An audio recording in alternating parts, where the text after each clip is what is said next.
Hello, we're back. It's time for more RE0, which I've been itching for more RE0 since the last stream, because as you may recall, I did a stretch redeem and I overdid it. My back exploded, and I had to stop. And it was really annoying actually, because in the moment the pain was so distracting. It's like, fuck, I can't even focus on the game. Never mind streaming the game. But basically, like, not long afterwards, it settled down. I was like, oh, damn it, I want to play more RE0. Because this game's really good so far. I still haven't heard... I've not known this game's reputation. I still don't, really. But apparently this is one of the black sheep of the series. I don't know. I enjoy it so far. I've been enjoying it. I haven't changed anything with the modded clothes situations, because I would have done it yesterday, but I didn't have time because I had to do some maintenance stuff. But I still need to go through the files and figure out where Billy's fucking what do you call it, wife beater is texture wise, so I can mod that. But yeah, we're back at our previous save. All we had done otherwise was just going and having a look. Yeah. Oh right, that's the button for that. Yeah. I gotta remember all the controls. Not that I was that confident with the controls to begin with. Because I kept pressing the wrong button. Because the controls between this and one remake are all different. So, before Y or triangle on a controller was to open the inventory menu, right? Now it's to switch characters. And before it was when you're aiming, which I think is on a different button now. It's on R1 now. But now it's square to fire instead of X, or is it the other way around? No, it's X. Okay, there you go. Lesson learned. See, I'm getting confused now, and I'm trying to explain it in the most simple way. Now square is this menu.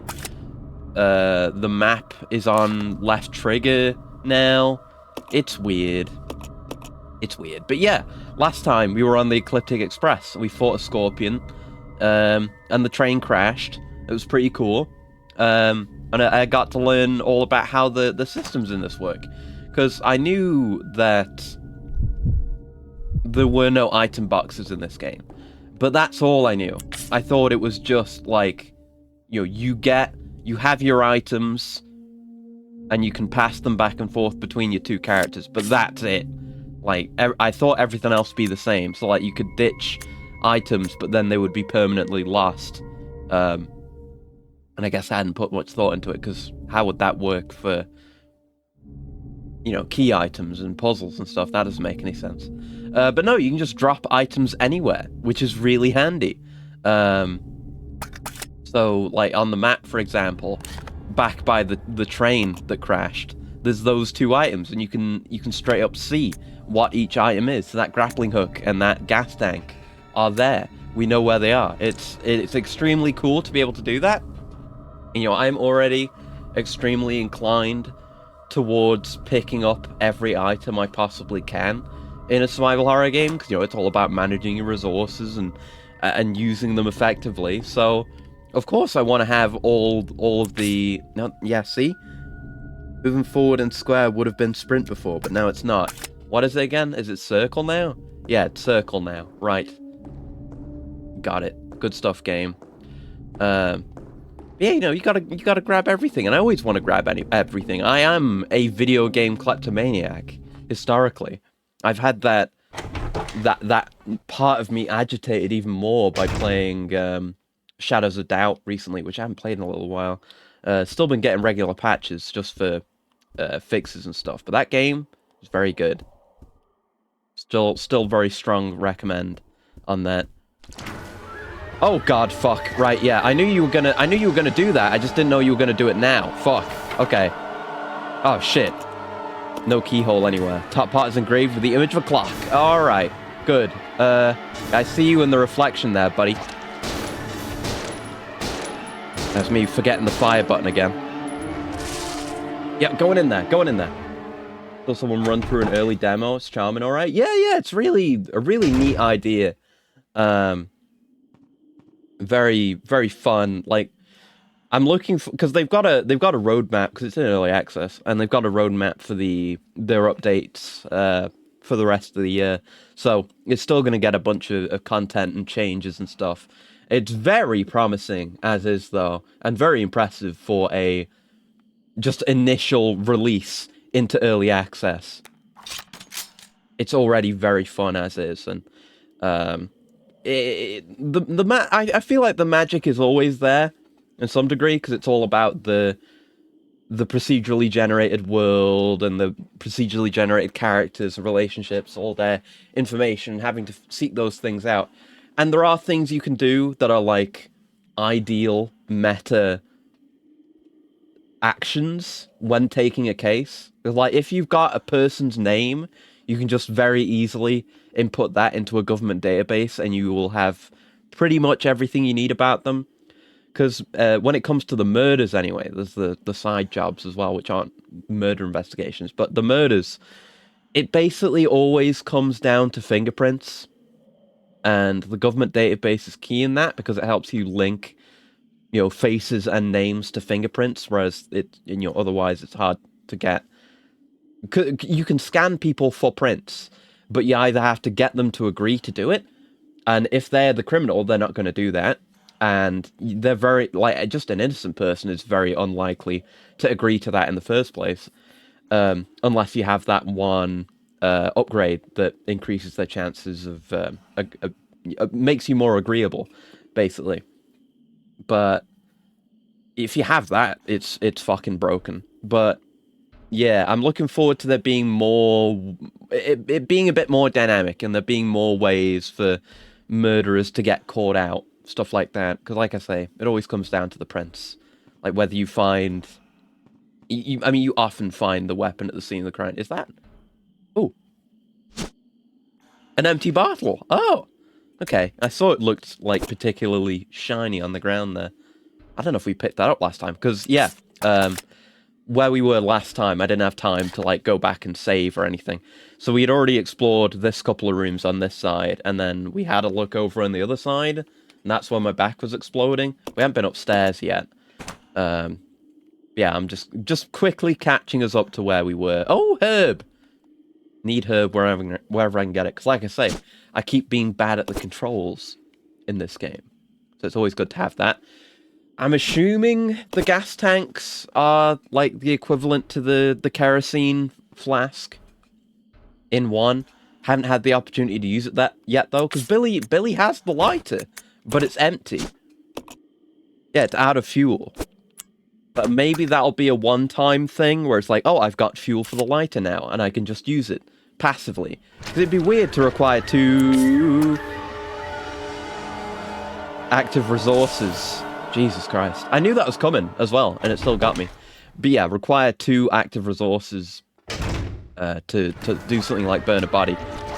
Even when this game is the way it is regarding inventory management. Right, yeah, you're super long range. You need to juke to the side to evade you. Okay. I'm glad, that enemy's less about the grabs, though. And it's the grabs that really do the big damage in these games so far. Like, you get grabbed by a zombo or a dog, and it does like a whole tier of damage. Like, right now, I mean, we're down to caution from that, which isn't good. We're not doing great. Yeah, like, this herb that we've got on us right now is our only healing, so... And I was taking a bunch of damage on the train, too. So we've got to make a stock here. We need a supply, so we can leave this stuff behind. Wait! No, we got 3 empty bottles. Wait a minute, can we make Molotov cocktails? Is that what you're implying to me, game? Tall and lanky's just freaky, like those awesome resistance fellas. Yeah, the Grey Jags! Yeah, those were sick.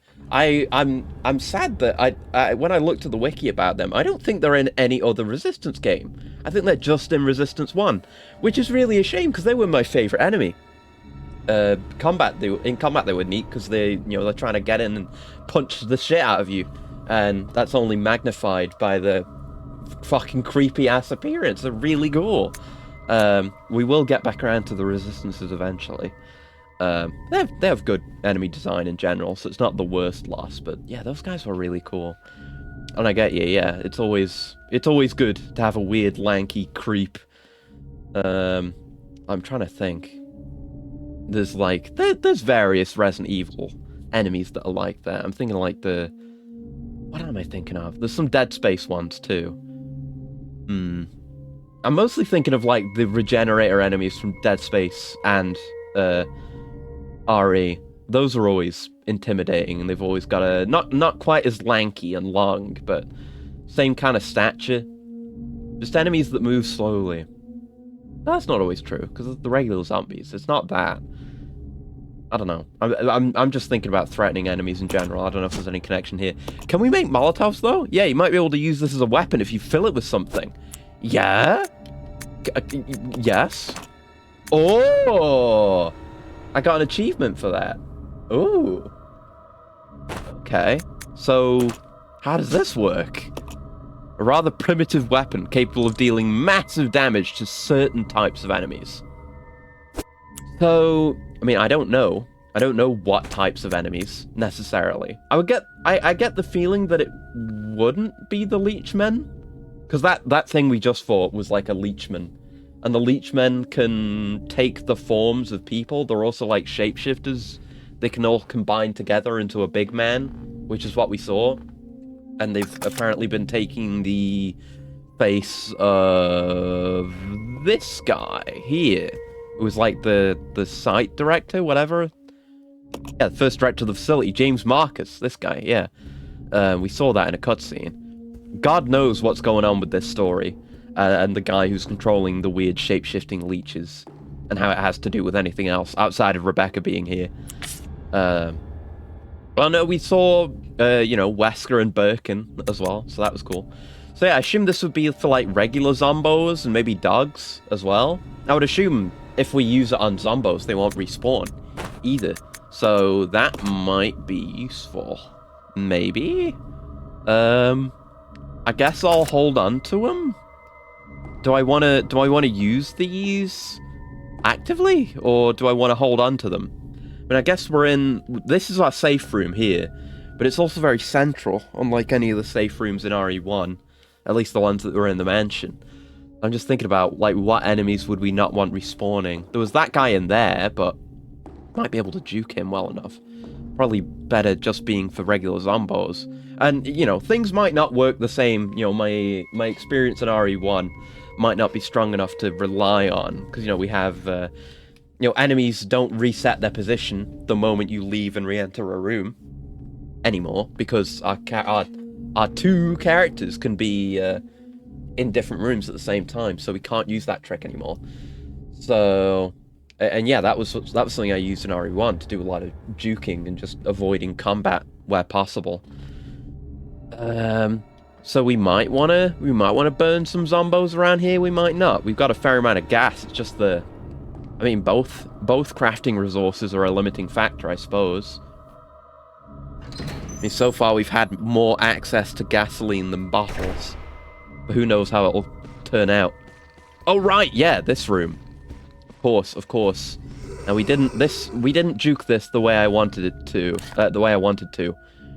First time round. Oh, and it does mark things in the room before I've even, like, properly looked. Oh, wait, no, it doesn't. No, I'm looking in the main room like a dipshit because I saw the red arrow in there. No, I'm the blue arrow. Stupid. I'm talking to myself, of course. Yeah, no, it didn't mark this. So we do have to look around for stuff. It's just dropped items that get marked, or... I think dropped or looked at.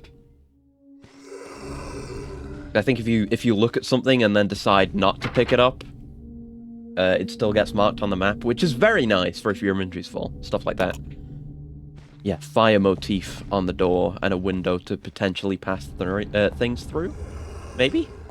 Did this guy have something? Thinks faucet is rusty. Not even a single drop of water comes out. Terrible. Sad, even. Okay, let's head on through. Don't want to spend too much time in there when I can't see where the Zambos are.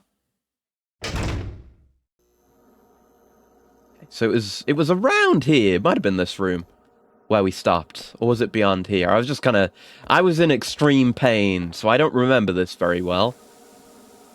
I feel like I don't remember being here. Map? Where are we? Okay, I definitely didn't go down here, so I probably went into the other room. Let's have a look in this other room first. I feel, yeah, there was a Zambo in there, and there were probably items. Let's be ready to shoot the Zambo. I think you were in a cool engine room last time. No. I think we went right into this room, and this room is where I stopped. Yeah!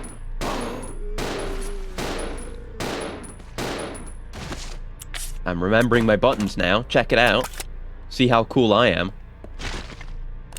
Nope, I'm pressing the wrong buttons. Fuck! Also, I can't see the Zambo. There might be... I think there's another one, because I heard footsteps then. Let's reload while we're in here. Save me some time. Oh, fuck, I forgot to... No! I'm pressing the wrong buttons again! Oh... It's happening again. When I'm in a dire situation, I fuck up on the controls. Let's see if I can get some knife hits in. I've not been able to succeed in doing floor knifing in this game. It was pretty reliable in RE1 until I started sacrificing the knife slot to hold more stuff. And a low rare. Nope, missed. I mean, I can't see him. What do you want me to do? We've got plenty of bullets anyway. Let's just get him used. Are you down yet? Didn't really sound like a death groan, but it could be. Yeah, I guess it was. Okay. Yeah, I mean, we've got 62 handgun ammo here, and with the blessing of... I mean, maybe there's some maximum stack size for these. In RE1, we got over a 100 ammo stack. And I was watching, because a friend of the show, Lucky, was doing, or has been doing, like a knife-only Jill run of RE1, and I saw she had, like, a 200 stack of pistol ammo, so you can hold a shitload of the stuff. You have to feel the enemy's presence. I mean, there are things you can do to do that, like when they're not moving and they're on the ground and you can't tell exactly where they are to knife them. Then it's not so plausible, but there are things you can do. I should have tried the Molotovs there. Oh well. It's fine. This is probably a dead-end room. Might not need to come back in here again. But, what was I saying? I feel like I had something on my mind then. Oh, right. Feeling the enemy's presence. I mean, you can do that. Like, when there's an enemy nearby, and they're, like, up, and they're a threat, there are ways to tell if they're there. Like, you can hear the footsteps, you can hear the groans. The music in a room will probably be different if there's zombies in there. And when you're actually physically close to them, this game has it too. I've noticed where the animation when you're walking backwards is different. Like, they'll kind of be... The character will be on guard. They'll have kind of their shoulders up and back a bit, and their arms, like, not quite in a ready position. You can tell. That's a really cool feature that I appreciate, but it's just... It feels like the zombies get up quicker in this. So there's less time to knife them when they're down. Oh, there's a ladder here. Oh, shit. Maybe we do want to kill these men. Like, look at them twitching. The RE1 zombies didn't do that. A black statue. Look at this Devil May Cry puzzle item. What is your deal, black statue? Oh my god! Holy mother of... Look at the dumpy on this thing. Jesus Christ.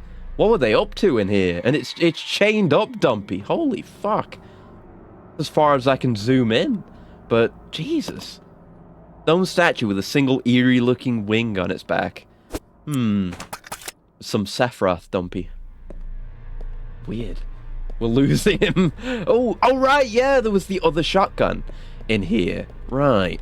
And more gasoline. We definitely want this shotgun. The other one we've got, that Rebecca's holding right now, is just a hunting shotgun. Oh, God!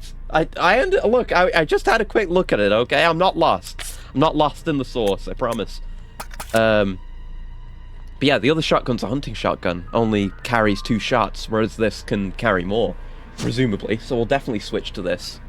I still don't think there's any way to unload the shotgun ammo that we've loaded into the other shotgun. But it's not the end of the world, because we can just put it on the ground. So yeah, it's another 2 block. Because guns can take up 2 blocks now, or inventory items in general can take up 2 slots in the inventory, which is neat. I guess I'll I'll take this stuff back, and I'll hope/assume that these Zambos won't get up in that time. If they do, I'll hurl a Molotov at them. Yeah, that sounds good. The RE-101. Yeah. It's nice kind of having a better understanding of the rules and strategies for playing this. Oh yeah, there's these guys in here. These guys we should Molotov, because if it burns them and makes it so they don't respawn, that'll actually be great for us, because we may well be passing through here a lot, ferrying items back and forth. Let's see how this works. I need to know that the target is in range. Ah, yeah, there you go. So yeah, look, different animation. Okay, let's schmoove it. Yep. Hey. Let's settle down. Why don't we? Does that has not instantly annihilated him in the way that I thought that it would. Use another one. Oh, shit! Okay, being grabbed by a zombie is one thing. Oh, it doesn't even kill them, guaranteed! Oh, fuck this thing, then. Oh, no, fuck these. At least not for dealing with these guys, anyway. But, yeah, these... I mean, yeah, we didn't take these guys down, so of course they're still up. But, fuck! I thought that would do way... Fuck! The camera! The ongoing problems with the camera. Yeah, better just shoot them. No way I could get the knife out in time. Fuck. Right, time to use that herb. It wasn't unexpected. Everything about it. Because as much as I do like the animation as a means of indicating to the player that there's a zombie right in front of them, even when they can't see it, it only actually comes into effect when you're backing up. Yeah, use that. Yep. Unfortunate, we're now out of healing again. Huh? It didn't increase my health. At least not noticeably. What the fuck? Huh. I guess it was just shitty. I've gotta ditch this. Ditch this fucking thing. I guess maybe that's better on the leeches? In a reversal of what I was actually thinking? Let's combine these gases. Because that's something we can do. We have the technology. Gimme. Pick! Thank you. Yes. And now, it's taking up less space. There you go. Now leave it. And we'll continue on like this, I suppose. I think we saw the descriptions of the characters and, like, who's better at what. And apparently, Billy is better at combat? To what capacity, I don't really know. Wait a minute. There's no zombie corpses in here. Do regular zombies not respawn in this? There's no zombie corpses. It's like the lab at the end of 1, where just everything stopped respawning. Huh. Okay. It feels like they want us to be more aggressive, like I was saying, with having so much more pistol ammo for how early we are in the game. Plus zombies not respawning at all. Because, I mean, there were the zombie corpse... Let's look in here again, because we weren't done in here. Still the elevator and the shotgun. Elevator? Ladder and the shotgun. It's an elevator in a sense. Yeah, the zombie corpses are gone. Oh, this game just might not have respawning zombies. Makes me wonder what the lighter's for, then. Unless it's just a puzzle item. And nothing else. Certainly could be. Alright, the shotgun. A classic. Look at it. A conventional pump-action shotgun. Hell yeah. This is indeed my boomstick. Let's head up here. Climb up the ladder. See what awaits. I guess it's helpful, though. I can maybe understand some of the reasons why they might not have the respawning zombies in this, given that you're controlling multiple characters at a time. You know, what if you've got one character on one side of the map and another on the other, and you need to get them together for, like, a sequence, like on the train? Oh, fuck. Well, this isn't good. Good thing I've got this. How do I do the spin again? Quick turn. This is not good. This is not what I wanted. Didn't want to have to use the shotgun at all for this, but it's the way she goes. And the camera is really being unhelpful. Are these hazmat suit men? It's not like he's not even locking on anymore.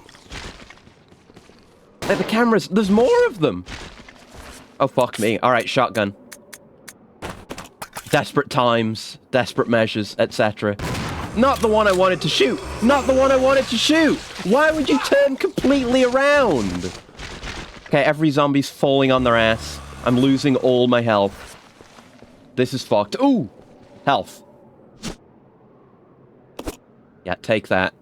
And we're just gonna have to use these immediately because we're in danger. This isn't going great. I don't have the space for it, so I just need to use it. I can't... Oh, I can combine it into a double green. Oh, Billy can't mix herbs. Right, I forgot. Okay, just use it then. It's not like it's a red-green. We can just use both. And a coolant from Gal. Thank you very much. 1 second.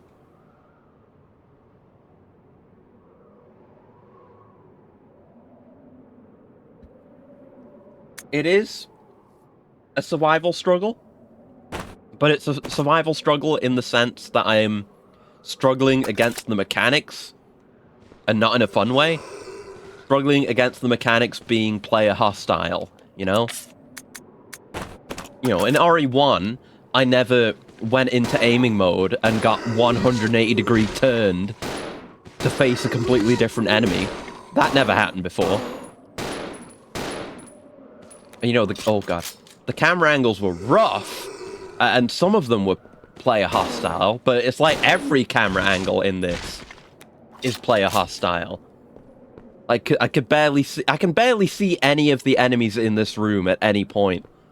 It's so hard to tell. But alright, they should be taken out, at least. The things are beginning to make more sense. Door is now unlocked. Good, okay. As to why people might not like this game. The train was fairly linear, and they showed up. They were trying to show off the core of the stuff that they have, like areas where one character is stuck and the characters have to pass things back and forth, and the inventory system. I still like the inventory system. No complaints about that. It's just the camera angles. Come on, being unhelpful.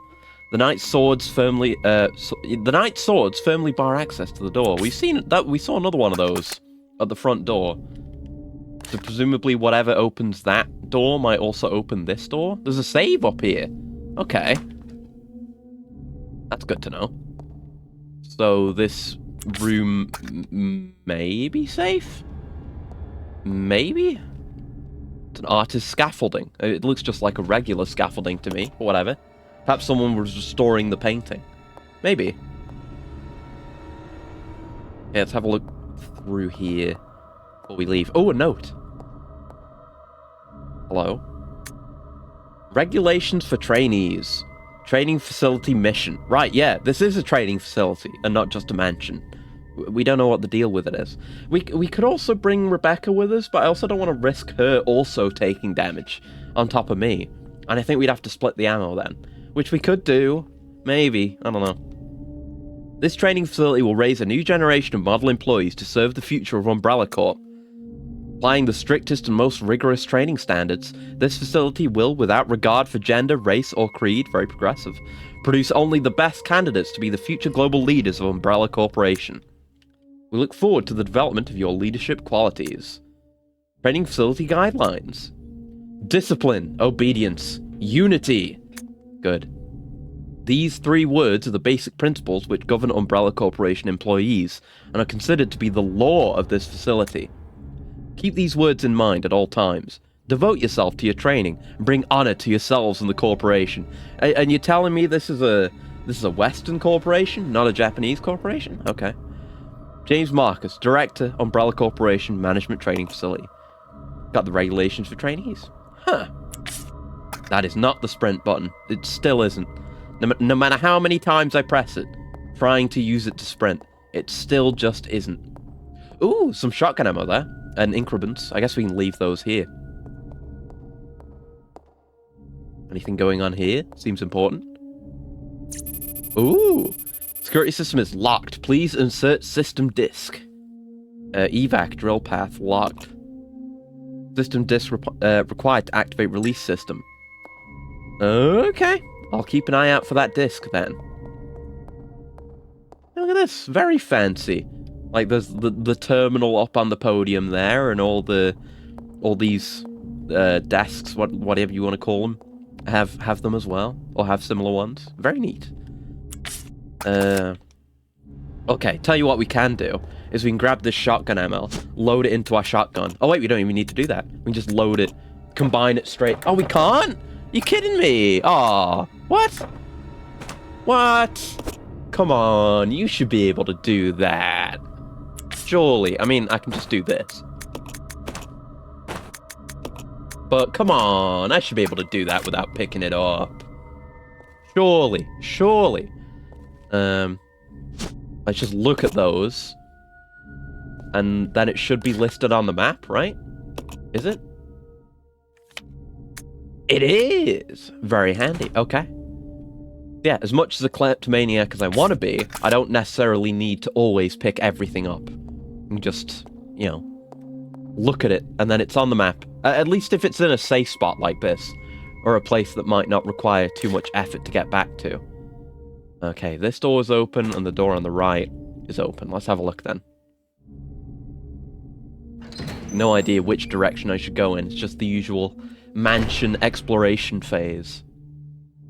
Oh, would this take the black statue? It feels like it would. There's something written on the base. When good and evil are brought into balance, a new path will be opened before you. Yeah. Tell just by looking. I don't have it on me. Where is it? Oh, I put that back in the... I should have brought that with me. Shit. Well, we don't have the other one, so we can just go back and bring it at some point.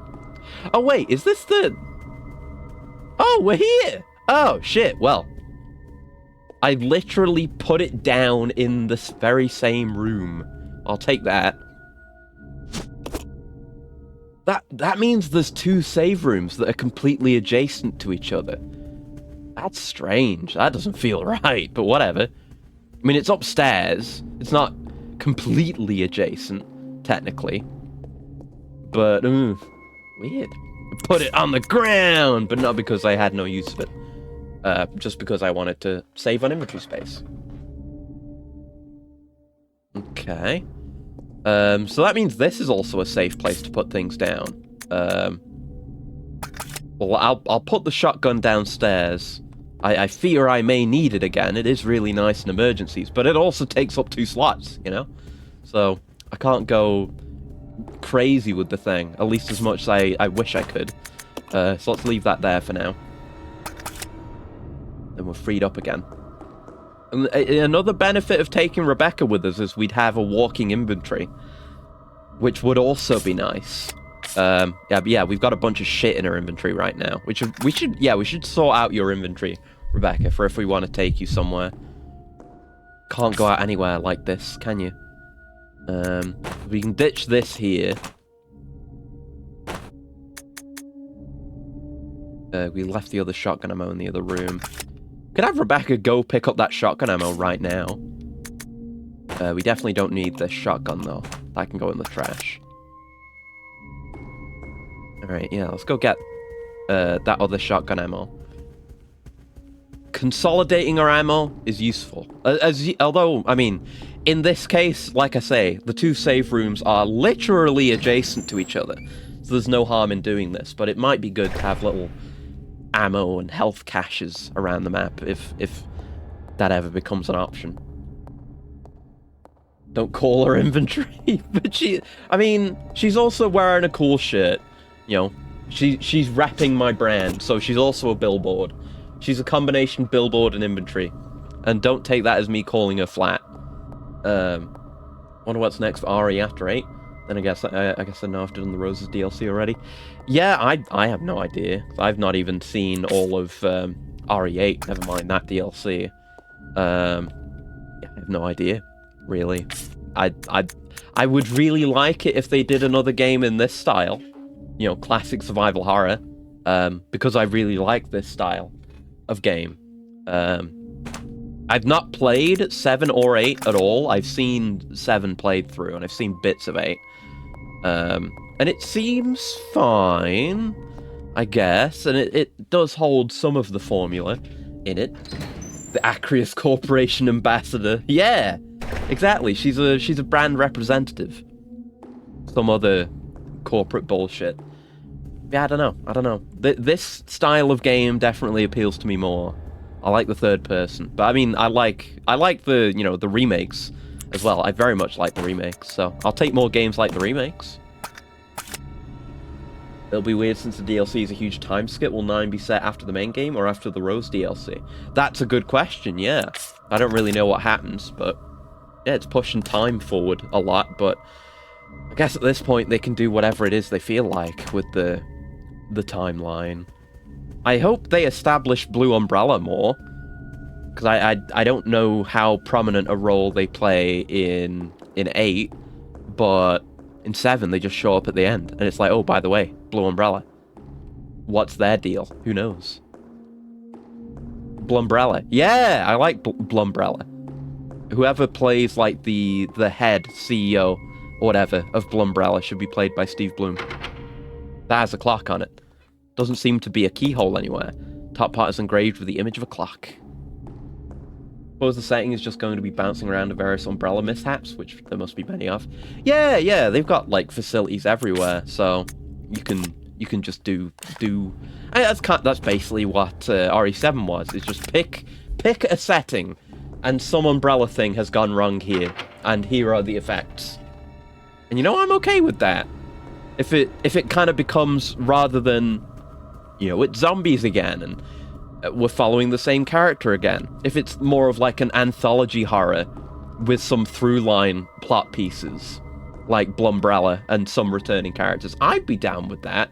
An anthology horror video game series has some potential, and then you can mix it up every game as well. You have like mold, weird European monster shit, and then whatever you want to do after that. You can make it work. Slowly creeping it forward through Chris' investigations. Yeah. It's like you're seeing the other side of an X-Files episode. Like you're just some rando swept up in whatever weird garbage is going on, and then Mulder and Scully show up and like shoot your wife or something. Stuff like that. Except it's Chris. Which reminds me, right, there is that X-Files Resident Evil clone that I need to play at some point. I've got that on the PS2. I'll get around to that. I forgot that was already a game that exists, but you play as Mulder and Scully in that. And that's full on, like RE1, RE2, where you've got your two separate main characters that you can play through the game as. You know, like Mulder's side and Scully's side. And hello, Thunderbird. Picture of a lady. I hear birds. I don't like that. Also, I'm still playing as Rebecca for some reason. Oh, there's a note. Ooh. Let's see. Notice to all staff. This document is very old. Much of the writing is illegible. Only problem with showing Hunk's doings is that everything has to be more complex to account for how capable he is. Yeah. That's why he's best suited for stuff like Fourth Survivor and Mercenary Mode, or Mercenaries, whatever it's called, in 4, where it's just like, okay, we're going to throw everything we've got at you now. You've already experienced the rest of the game up till this point, so go at it. Becky's got some interesting clothes. Yeah, I made them myself. Oh, fuck, I didn't read the thing. I, backed out. Yeah, I modded them in myself. I'm going to do something for Billy's clothes at some point. I guess I should play as Rebecca more so I can show off the shirt. But yeah, I made it. I also made this emblem in Armored Core 1, and then took a screenshot of it, got rid of the background, made it transparent, and then slapped it on a t-shirt and put it in this Resident Evil game. So there's some brand synergy for you. Hell yeah. Rebecca Chambers, brand representative. Right, I did miss something in that note, didn't I? That's also the wrong button. But I mean, there's I can't remember which one it was. Is it Umbrella Chronicles that has all the nut hunks, like the sub hunks like Vector and all the rest, or was that a different game? I don't remember. But there is a game that's kind of like a hunk game. But I want a hunk game, please. Even if it's like a more cheaply made spin-off game, I want a hunk game, please. That's Operation Raccoon City. Right, yeah. It's hard to remember which is which, at least for me. Is it this one? Yeah. Where's Billy's custom tank top? I was just saying, I was in for some maintenance yesterday. I had some of my oil taken, and I'm gonna have to go in for some other stuff as well at some point. So I wasn't able to do it yesterday. But it's not gonna be more complicated. The process is gonna be the same for modding Billy's tank top, as far as I understand, anyway. And it's already a blank tank top, so I don't need to like edit out any artwork or anything. But I just need to identify where the texture file is, because I was following a guide specifically designed for people who want to modify Rebecca's shirts. So I'll have to go through the files and find which textures are actually relevant. But I will do it. I've got some ideas. I will get around to it. I might also make like new shirts for Rebecca, maybe. Give Billy the buy-in for shit. That's a really good idea. Hold on. I have a notepad, and I got one suggestion for a shirt last time. I can't remember what it was, but I wrote it down. That's why I write these things down. Oh right, yeah, it was a neon orange shirt. I should definitely do that. Yeah. Let me write that down as well. The buy-in for shirt. Good idea. And you know, all the shirts have got a front and a back, so I could incorporate multiple ideas all in one. But very good idea. I'm always happy to get suggestions for that. But yeah, regular meetings of the vaccine research and infectious agents teams will be held. Both meetings at security level 5 will be held in the following locations. First floor, West Operations Control Room. Second floor, Southeast Meeting Room. The entry code shall be 815. Thank you. Okay, so we got to find some clock to be putting times on to open these clock doors, I guess. Okay. Keep that in mind. That's the wrong button. Hello, Assassin. Playing generic zombie game again? I'm playing I guess the generic zombie game would be Resident Evil 1. But it's not just a generic zombie game. It's Resident Evil 0, which is giving me some troubles, but still, it's Resident Evil. This plant is wilted.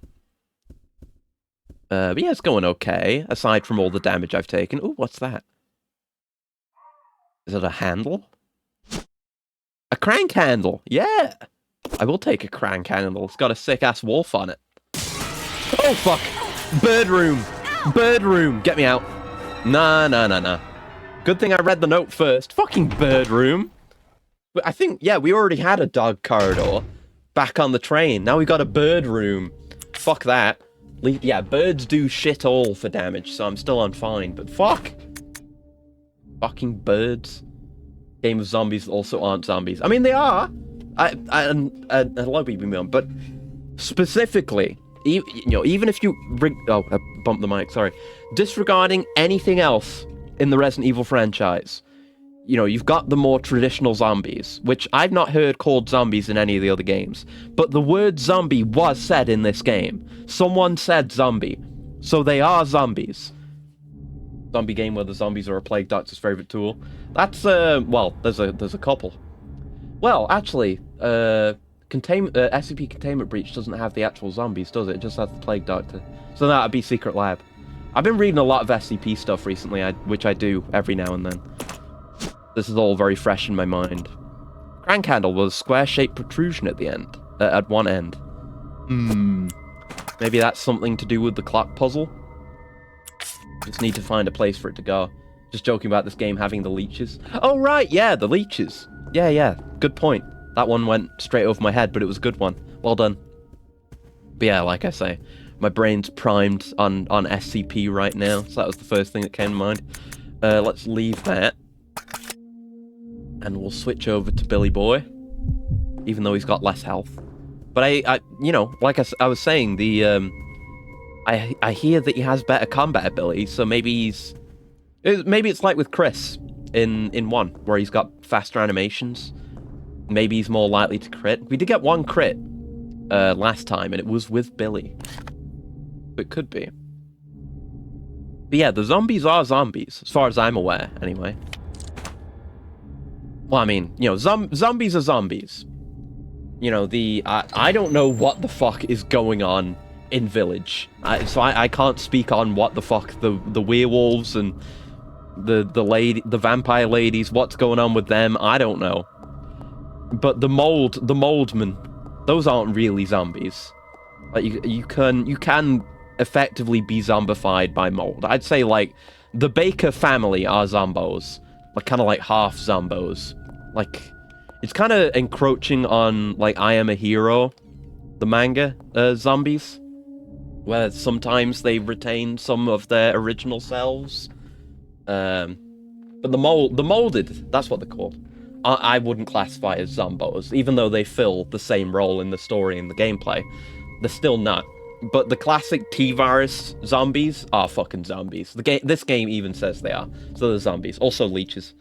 Speaking of Chris, you punched boulders last night? Really? Did you manage to break any of them? I hope you had fun. Hope you didn't break your hands. DP's pretty good with games these days. Yeah, that was kind of what got me thinking about, like, just looking at articles and stuff again. I was watching someone play SCP-5K, and that got me thinking about and looking at some stuff just for where the game stands in the lore and stuff. I was looking into that, and that's led me back. Over the last couple of days, I've been going through the page that shows all of the sites and areas in the setting, and just looking through all the site dossiers and reading further into some of them. I highly recommend reading all the content that there is on Site 7, because Site 7's really cool. Did underneath Camarocho. Ah, I see. Yeah. Hope you had a good time. And I need to do some work in Camarocho this week. I need to do because we beat the story. Oh fuck. See, I can't see. Okay. That was a relatively kind zombie placement. Relatively. Yeah, now we know. We just kill Zombo. We just shoot them. Hope we get a crit, I guess. Because there's no burning zombies anymore. I mean, you can with Molotovs, but it does shit all for damage. And zombies just don't respawn, apparently. But yeah, I need to go figure out a list of all the sub-stories we're missing. The plan for the Yakuza 0 stream this week, which may hopefully be the last one, is to do all the sub-stories, then fight the Amons. And I might... maybe I'll try and get more CP so I can get Limit Break for Majima, so I can just make him fucking stronger. Because I know those boys are buff, the Amons, the secret super bosses. So I'm gonna have to be reasonably well prepared. We're running a little bit dry on ammo now. It's another fire door. Yeah, fire motif again. I guess it makes sense if they're expecting us to fight a lot more of the zombies, with ammo being less of a strategic resource this time around. We're using more and being given more. Is that a map? It looks like a map. Ooh, okay. Very handy, okay. Can't open most of this shit yet, but good to have. Always like the biopunk implications of RE. Watch all the movies and shows, but never play the games. Really?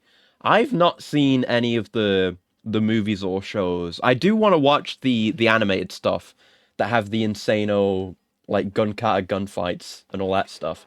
I've not seen any of the bad, or, well, the live-action movies. And maybe I never will. I feel like I'm more open to live-action just video game movies in general now, because the first Sonic movie was pretty good. I've not seen the second one yet. And I've talked about this before, I watched the Silent Hill movie. I think there were two, maybe. The first one, anyway. And that was actually a really good, like, recreation. Yeah, recreation. Of the game, or a retelling of the game, because it had different elements to the story. But there were parts where they were straight up recreating shot for shot the iconic bit in Silent Hill, where you first go to Silent Hill, or you know, you first go to the other world. And that was really fucking good, actually. I was genuinely really impressed with that movie. What is this? This looks like a puzzle thing. A microfilm? Ooh! Spy shit. Speaking of Yakuza, I heard Sega's thinking about making some of their games $70. and I'm 100% sure that'll hit Yakuza first. I wouldn't be too unreasonable, honestly. Like, I mean, I assume that means when it comes to new releases, you know, instead of retroactively making Yakuza games $70. But I mean, considering the content you get with the Yakuza games, I'd say that's fairly fair, which is a dumb way of saying it, but you know, you get the idea. That gun cart is only one scene, oh well. But still, it's more of the characters I know, and they're not being played by live action actors, so I'm still down to watch those. But yeah, even just the stories alone. Like, if there was not even half as much side content in a Yakuza game, their core gameplay and stories would probably be enough to justify a high price. But especially with what we actually do get, I'd say that's reasonably fair. And they take a while to make, too. Leon still kicks things. Good. Oh, why didn't I pick that up? I mean, I don't know if we need it, so let's just leave it there. And since enemies apparently just don't respawn, just leave it there. This computer was probably used for database searches, but it's covered with dust now. God, I don't like working with databases. I've thankfully been very limited in my exposure to SQL bullshit, but I did not enjoy it.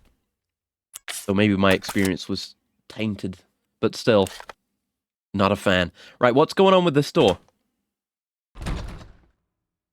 Locked. Oh, okay. Nothing about clocks or a key or any motifs. Just shit's locked, bro. Okay. Wait a minute. What's going on with that portrait in the background? That looks too conspicuous. Oh wait, there's a lantern. Look at this. Look at this.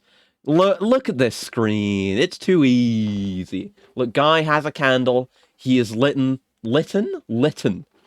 Yeah, we're running with that. He's litten the candle. And that's what opens the door, surely. It's a Zelda puzzle. Come on now. The old man is holding a candle in his hand. This light will guide you to a greater truth. Okay. But my lighter doesn't work. Yeah, I guess it's just for puzzles. Okay. Yeah, nothing for the microfilm just yet, so I'll just leave that be. Frick video game inflation. I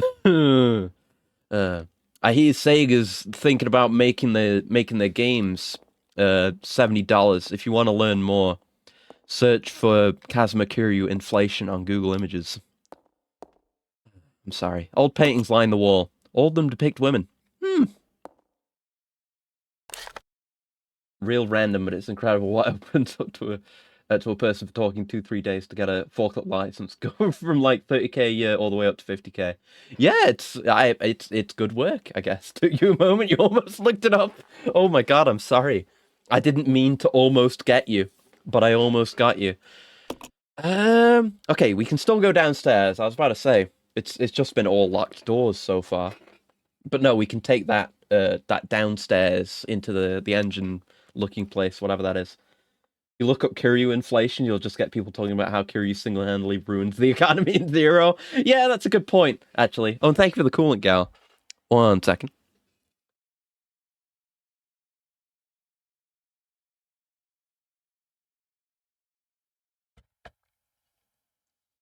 I just thought of a joke.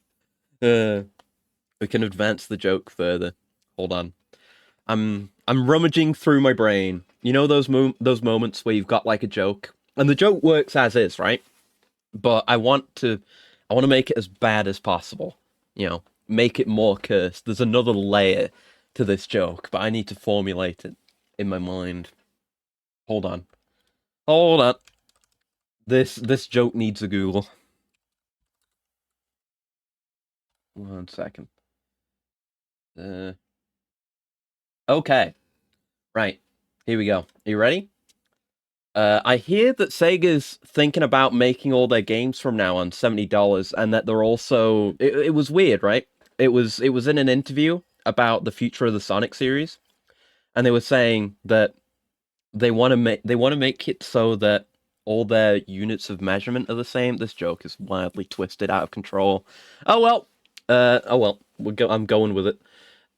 They wanna standardize all their units of measurement, in the Sonic games as well, with them being more open world now.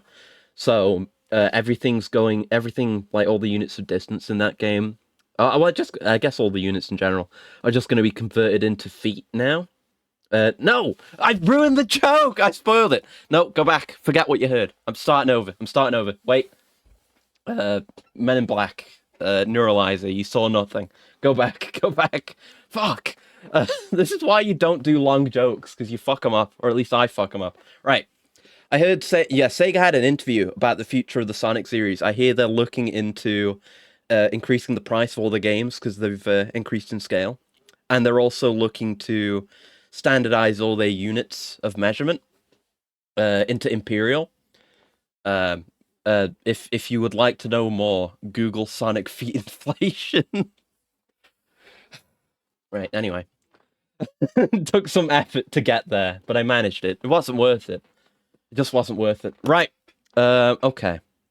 Let's head downstairs then. I guess we'll save and head downstairs. We can grab the ink ribbons from in here because there's not a save in there. We can escort those back. It is cursed. Mighty cursed. Yeah, you know. That's the thing. When it comes to jokes like that, when you're trying to extend them and add another layer, it just becomes too verbose. You lose the... at least for me, oh, I didn't look over here. Shit. Oh, that's where the crank goes. Oh, fuck. I missed like half this room. Good thing I came back for the ink ribbons. I don't have the... No, I don't have the crank on me. But yeah, I feel like... brevity is the soul of wit. Someone said that at some point. This feels like it's going to open up at some point. It becomes too much. You lose the point. Alternate punchline, Sonic Miles inflation. Oh! That's even better! Ah, see? I'm the worst at this. You guys should be running this show. That's got an extra layer. It's not like a full extra layer, but you've incorporated the layers of the joke together better. That's way better. That's what I'm talking about. It should be more snappy like that. I'm fucking lost. How did I get here? Okay, it's over here. Jesus Christ, what a weird room. Yeah, I'll grab this, take it back. I guess I'll take the microfilm as well. Bring that back. And go grab the crank handle and bring it here. Yeah. And then maybe I don't know why Billy carries around a lighter with no fucking fluid in it. Goddamn idiot. I guess that's why he got caught after killing all those people. Because he's not well prepared. Your own fault, Billy. Could have saved everyone a lot of trouble if you'd just been a bit more punctual and sensible. Prepared. This is here, and we want to go here. Not that it really matters. But, well, no, we do want to go in here, because this is where the crank is. It doesn't matter where we leave the stuff. Between these two rooms. Still is so weird. That there's just...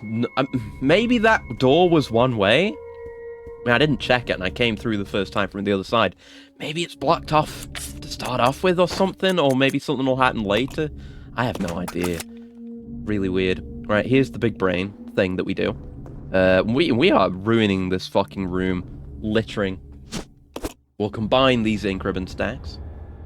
You ever heard of the Federal Unemployment Tax Act? Oh, I was like, I'm not going to read ahead. I'm just going to read this as it comes, and I already know the punchline. Have you heard of the Federal Unemployment Tax Act? That's something I've heard about, but I haven't got the courage to search its acronym.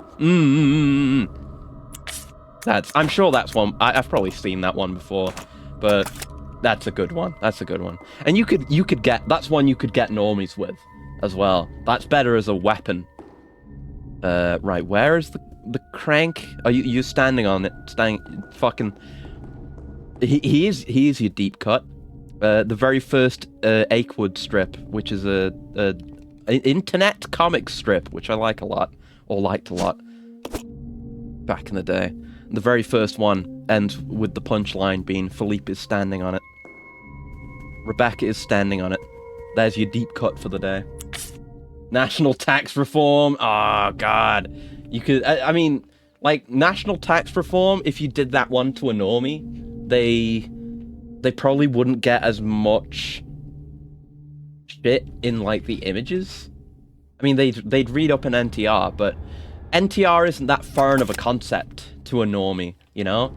But if you hit them with the Federal Unemployment Tax Act, Be like, go look at the images, turn safe search off. Then that'll be a good time. And you know, you're only gonna get a normie once.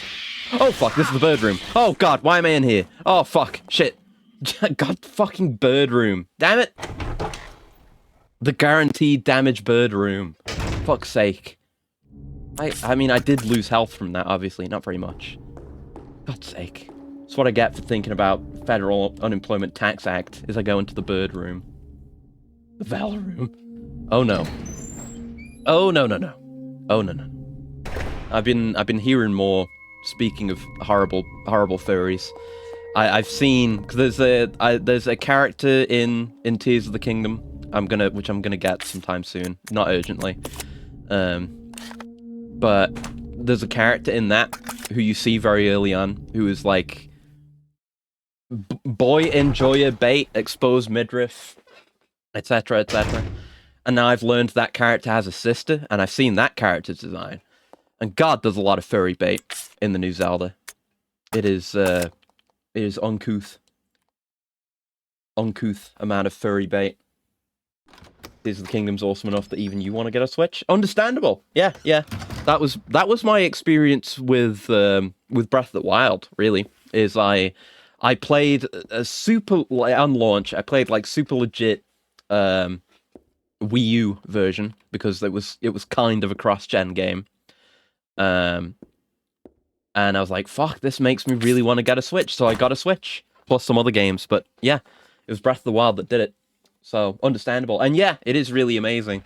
Now, I only saw, rather, a little bit of the game before release, and what was possible to do with all the new mechanics. Now I've seen more of the mechanisms you can get to make insane shit with, and what people have been doing. And it's just surprising me over and over again. So I'm going to get it sometime soon. Lift looks usable, but you'll need someone to get onto it first. Ah! Okay. Okay. I thought it was like we needed to call it down with that, but okay. That's something we can do. So I guess I'll stand here and call Rebecca up. Yeah. Right. Brand ambassador, you needed. We should probably save as well. But hey, that's one good thing, is you can always leave a character in a save room and they can save just whenever. Yeah, I'll take main cribbins. We got plenty. We got some in the other save room as well, plus the, 9 we've got here? Yeah. Only really got a good look at the tutorial area, but with the stuff they're adding so far, I can't see it as anything but Breath of the Wild, but even better. Yeah, absolutely, that's what it is. It's like Breath of the Wild, they've completely changed, like, the base moveset, or the base tools with the runes. So that's completely different, so you have to think about that all differently now. They've modified all the existing areas, because, you know, shit has fallen onto Hyrule and holes have opened up. But also there's Sky Islands, which are a whole new layer to the map. There's the underground area, which I won't say too much about, which is a whole nother area, which they didn't even market at all. But there's an entire underground map layer as well, which is huge. I didn't get a good look at it, but it's pretty big. And, you know, everything else going on, and God knows what else I haven't seen yet. But yeah, it's absolutely insane. That's another one where, you know, Nintendo... I almost went into the bird room again. Good thing I checked the map. You know, Nintendo asks insano prices and yeah, no, never puts their games on sale. So you better get them physical, often. But this is one of the cases where it feels fucking worth it. I mean, Breath of the Wild is worth it. It's a very good game. I was happy to pay a big number for it, but Tears of the Kingdom even more so. It's just beyond just being a really big open world Zelda game, which is more like what Breath of the Wild was. It's more of an open world sandbox that is also a Zelda game, you know, without losing out on those elements. But the discovery and creativity and player self-expression are amplified so much more. Really, really impressive. Alright, let's send up the boy with his lower health. What's he got in his inventory? again, just to make sure. I don't think he has anything. Yeah. He's primed to loot. Use the lift. Doesn't look like Rebecca can use it. Oh, shit! Makes sense. She has weak-ass lady arms, so she can't. Makes sense. Okay. I would like to take the ammo. Thank you. And just load us back up. Alright, yeah, we can move you can move the other character with the right stick without even switching to him. Extremely handy. Especially for puzzles. Though it's a bit more finicky compared to using the D-pad, but whatever. But they're working their way up to having the talent/workflow to be able to deliver all the new stuff plus dungeons finally returning. Yeah, I haven't, I don't know, because the dungeons, the divine beasts in Breath of the Wild are good, but they're not quite the same as dungeons. I don't know what there is in Tears of the Kingdom. If Tears of the Kingdom doesn't have them, new sandbox elements seem to make up for it in fun factor. I imagine they're going to have something. You know, they had the divine beasts before, and you know, God knows what the puzzles and puzzle solutions are going to be in those dungeons with what you have available in Tears of the Kingdom. I don't know, because I know you get the shrines just weren't fun enough to replace dungeons. Yeah, no, they're not good enough for a replacement. They're fun and rewarding. It's nice. They're fun just to find. So you get a new fast travel point, but you also get like rewards hidden inside and little puzzle moments. And as far as I've heard so far from people who haven't played the game, from people who have played the game, there aren't any gyro control shrines, at least not yet. So thank fucking God for that. My one hope, and obviously I don't know anyone who's beaten the game yet, but my hope is there's some kind of proper post game, because that was one of my main issues with Breath of the Wild, is that I never wanted to finish the story because there's no like, okay, you beat the final boss and now you get kicked out, and you know, back into the main game, and you can do saves post game and talk to characters and just see how things are post game. If you go back to your save before you beat the final boss, so you can never really beat the game and keep playing it. It's either you beat the game or you don't beat the game and keep playing it. So I hope they fix that. I really didn't like that. But yeah, we'll see. See how the Dungans are when I get it. Up she goes. Go meet whoever's up there. God, that's loud. What an unpleasant sound. Oh, fuck! There's bugs! Oh! Fuck this! Oh, I should have brought the shotgun. Oi! Oi! Might be a load the save kind of moment. Look how much damage they take. Fucking bugs! Yeah, you know what? You know what? I'm gonna load the save. This is why we save. And I'm gonna bring the shotgun. Jesus! Something about the lift and gears made you think of Gloomwood again. You know what? I've been thinking of Gloomwood recently. Because they've got an update coming out on Friday. I was actually considering playing it on stream on Friday, but I don't actually know the extent of what's going to be in the update. Because I haven't actually played it at all since when I streamed it. So I haven't done the tavern at all. I haven't done any of that stuff. So I was thinking like, hey, what if I do a stream that's the tavern update plus the new stuff in the Fire at the Gates update. But I don't know exactly what it entails. I don't know if it's enough for a full stream. I don't know. But if there's enough for a stream, I'll do it next week, probably. So I've been feeling that itch for Gloomwood. Right, shotgun. That's down here, correct? Yes, it's like I put it in a bad place. We can go find it on the map. But actually, yeah, it is. Yeah, it is very similar to that one lift in Gloomwood that teaches you how to do buttons and stuff at the very start. Yeah. Shotgun. The interface is in the way. Cool. It's like towards the camera here. It's not really in a good spot. Where is it? Oh, is that it? Or is that the other one? Place my items more responsibly. That's the hunting gun. I'll pick that up, just so I can put it, like, over here, where it can be seen on camera. And separate from the other one, hopefully. Okay. Where is the other shotgun? It's one of these reds. It's that red. That one. So we're kind of facing it right now. This way. I'm just mashing A. Oh, got it! It was completely invisible. Very lucky that the map works the way it does with highlighting items, because otherwise that would just be fucked, really. Let's leave the knife behind. I mean, we've proven that it's kind of shit. Anyway, so, yeah, let's do that. I guess I'll take the shotgun ammo, and we can just drop that, if need be. And I'll get the pistol ammo from Billy as well. And I'm not even thinking of going into the bird room. I'm thinking of not going into the bird room, is what I'm doing. Yeah, hopefully, I desperately hope we'll have the freedom to bring the elevator back down. Because otherwise, we're sending the shotgun back up there. And who knows when we'll be able to get it back again. I assume we'll be able to.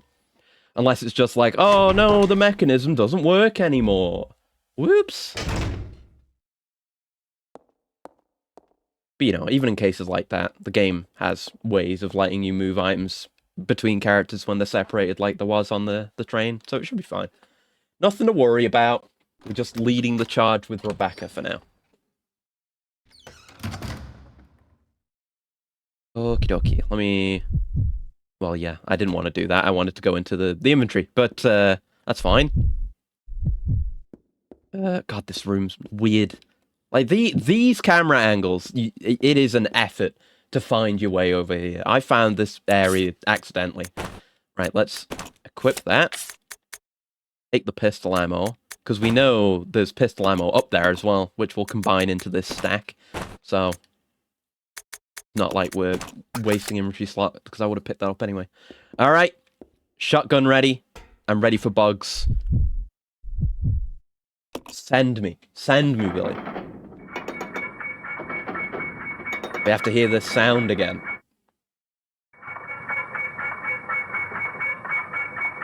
Alright. I'm ready for you this time, you fucking bugs. Bit tankier than the bugs in one. Ow. Hesitating. Okay, 3 shots. We know there's another one in here, but I guess it hasn't triggered yet. Not quite as stagger exploitable as a lot of the enemies in RE1 were as well. I'm thinking of those bugmen and the what are they called? The hunters. Okay. Bugs efficiently dispatched. Wait, is the reload animation in this different? Because she seems to only be loading 1 shell, or 1 or 2 shells, while we're loading like 3, actually. That's strange. What's going on with that? Because it was actually, you know, it was proper in RE1. You load the amount of shells you're loading. Oh, there's a clock back there. Clock puzzle. Don't seem to be anything special about them. Well, I was trying to get the ammo, but... Yes, I will take the handgun ammo. Can we interact with this clock? Yeah. Solidly built clock. The minute hand is missing from the dial. Okay, so we can't do that yet. No, I was just trying to look at the gears. I'm right here. You can interact with it from that far away. God. Is this anything? That's just tools. Me looking in the mirror. Okay. Fire lane, no parking? Excuse me? What do you mean, fire lane, no parking? It's not a lane. What? That's strong, like, Japanese game developers looking up generic sign text and putting it in their game without knowing what it means. What do you mean, fire lane, no parking? Or did someone at Umbrella just steal a fire lane, no parking sign and put it in the training mansion? Weird. The ammo efficiency stat is low. Next time you level, fix it by raising your dex. Yeah. That's what I've just been saying. I need to be breaking the poise. That, you know, these guys in this game have more poise. We need to do something to counter that. It's meaning not to block the spot in case fire needs to be put out on the machinery. Yeah, it could be. I mean, I think it's just game devs took some English text for a sign and put it on their sign. No parking. I don't know. That's what it feels like to me. That's the vibe I get. But I love seeing shit like that anyway. Maybe I'm just hoping that's what it is. All right, what awaits us beyond the bug room? Is it going to be more bug rooms? I suspect bug room. Bird. All right, fuck. The birds are active. Oh, yep. Need herbs whenever we can get them. Thanks. Active birds. Active birds. This is nothing. Dodge and weave. Dodge and weave. Oh, there's a red. Oh, shit. Let's combine those for a red-green right now. Yeah. So we're playing as Rebecca. We can do that. Fuck. Combine. Yes! New inventory systems. Okay, get me, go. Oh, God. Jesus. Okay. I appreciate the dukeability of birds. That's one of our words of the day. Dukeability. Also litted. Or litten. Yeah, it was litten, not litted. Oh, we can do litted. I'm fine with litted as well. But litten. Machine has finished winding the chain. Okay. It's a machine for winding the chain. Start the machine? Yeah, sure, why not? There's no way for Rebecca to move it. Right, yeah. Weak girly arms. Forgot. Machine has finished winding the chain. Has it? It might be broken. This one's broken. Okay, whatever. We just need to get Billy up here to wind the chain. Ah, there's a ladder. And some more camera angles over this way. Frightening number of camera angles. And another one of these night doors. Night swords firmly bar access to the door. Okay. Anything over here? No. Just a suspiciously large space. I don't trust like that. And there's cages in here. Don't like that either.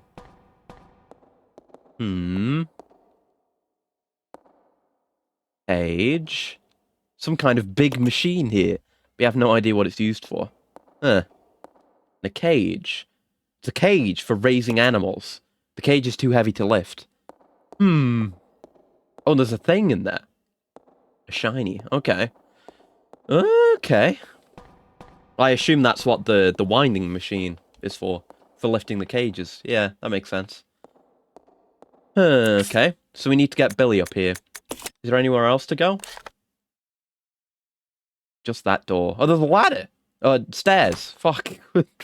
What is it with me and getting, like, the names of things you use to go up and down to other floors wrong? Because I called a ladder an elevator earlier. What is wrong with me? Right, here we go. The long stairs down. 2 doors. Either of these accessible? Maybe a shortcut to let Billy through? Oh. Okay, we're here. Right. And the other one goes into that other part of the mansion we haven't been into. So let's open this up. I guess we'll exchange items. Or maybe I'll just keep sending Rebecca. Yeah, we'll just send Rebecca through and just see if there's anything else we need to pick up. Or if there's more bugs. Then I have the shotgun. And all's well. Oh, see? Is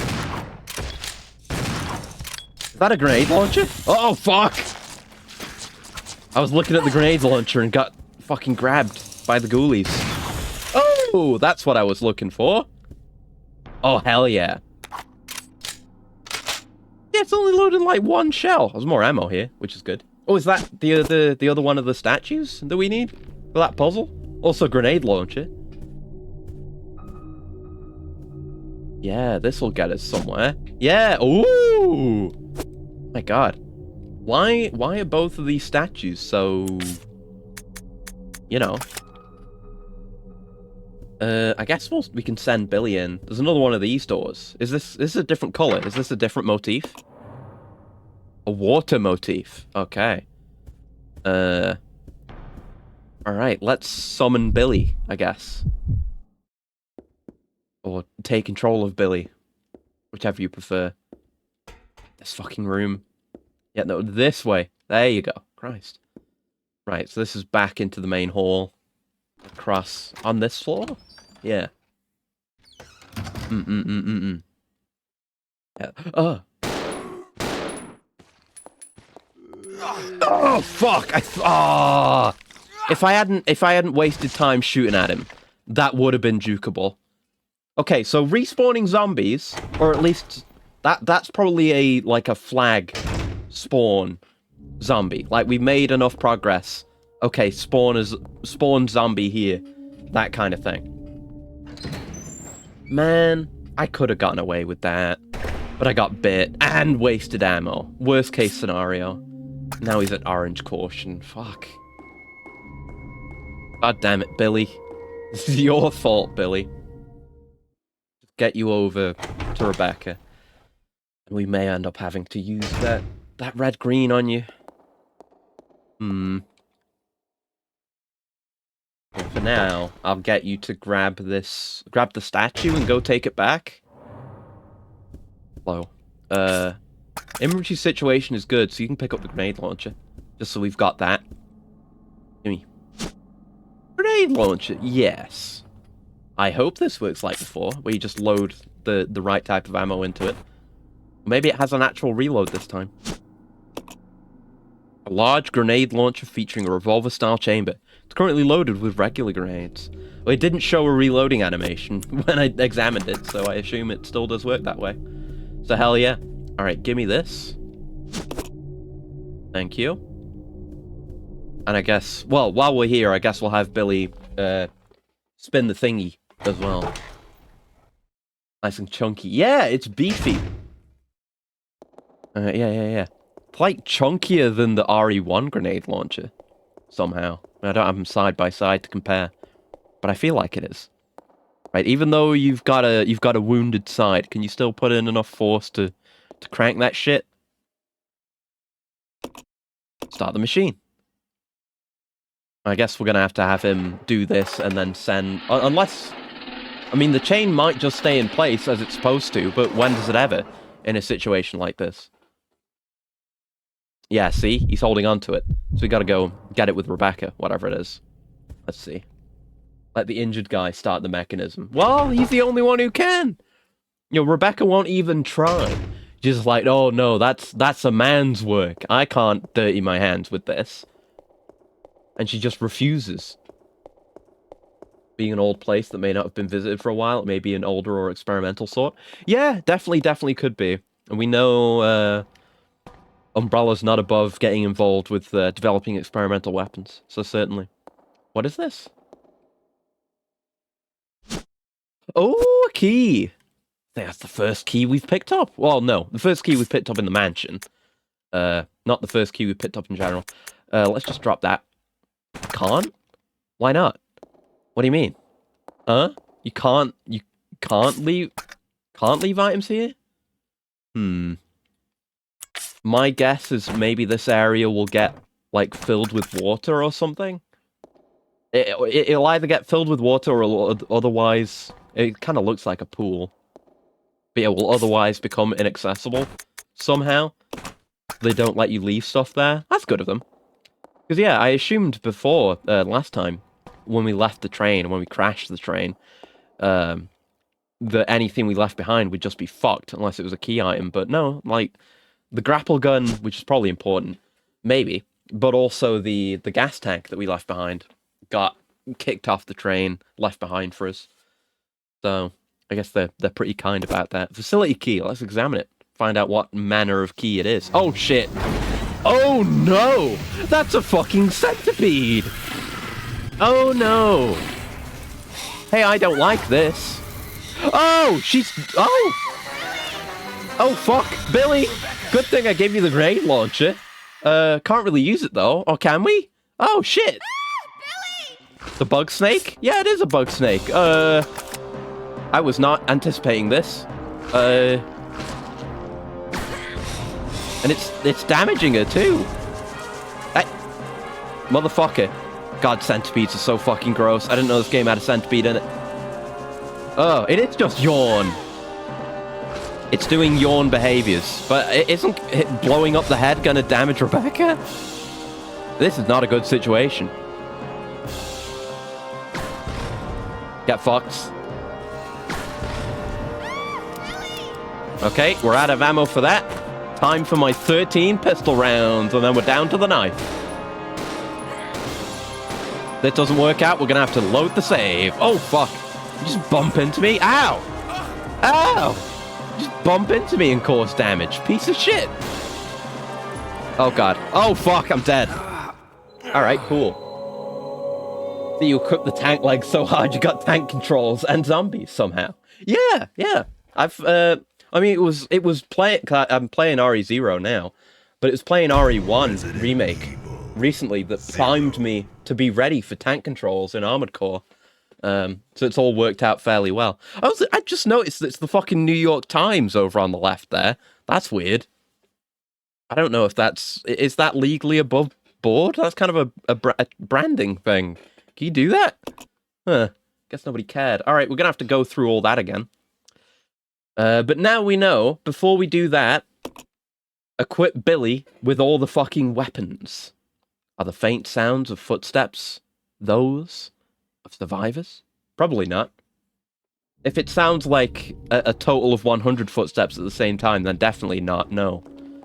Alright. I've got to fucking... Well, I know where the shotgun is now, so it's fine. Yeah. It's like here. A bit further back? Here? Yeah, there it is. Let the guy die, because he was injured and weaponless. Well, yeah, but I didn't know there was going to be a boss fight, you know? If I knew there was going to be a boss fight and Rebecca and her entire inventory were going to be incapacitated, then I would have given all the weapons to Billy and healed Billy. But, you know, I wasn't to know. Well, at this time we could try putting the angel statue down first and see what that does. And we've got enough saves, we should probably do another one before we engage with that, so I don't have to redo all this again. Damn it. Oh well, trial and error, we learn. That's what we do. Hey mate, you know, I had that fuck up in this corridor with Billy. Maybe we can avoid that again. Or well, avoid it for the first time, and not shoot that zombie, and just juke around him. Yeah, it's beneficial that I fucking died. Okay, let's move you out, Billy boy. And put Rebecca in. And yeah, speaking of Armored Core, I got the emblem on the back of Rebecca's shirt here, because I learned how to mod this game. And games on this engine in general, I guess. Right.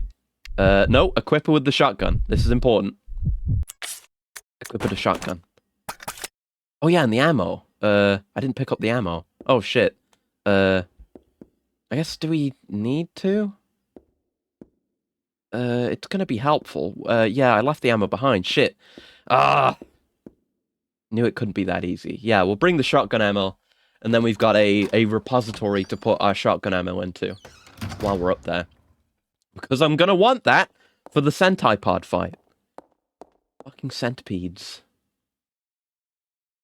Man, yeah, comparing to Yawn, right? This boss is obviously Yawn. When Yawn was coming up, you knew it. You know, we had for the first fight, you meet with Richard, whatever his name is. And he's like, there was a huge fucking snake and it bit me, it's over there. You know, be aware of it. You know, like, alright, fuck, there's this one room that I can't open right now, but it's definitely got a big snake in it. I'll be ready when the time comes. And when you're going in there, it's like, okay, there's probably a mask in here, so I need to go in there. There's probably going to be a giant snake. So let me just load up and save and prepare, do whatever I need to do. But this is like, oh, you want to pick up this thing off the ground? Fuck you. There's a centipede. And one of your characters is fucking disabled. And that character might have had all your guns. I mean, not all my guns, but my shotgun. At the very least. Yeah, that felt like a bit of a Konami moment, honestly. Bit of a trial and error moment. Where it's just like, oh, you didn't know that this was going to happen ahead of time through psychic powers? Well, fuck you. You're dead, idiot. And like I say, presumably, I don't know. I would hope that shooting near the head with explosives doesn't also injure Rebecca, because that would be truly awful.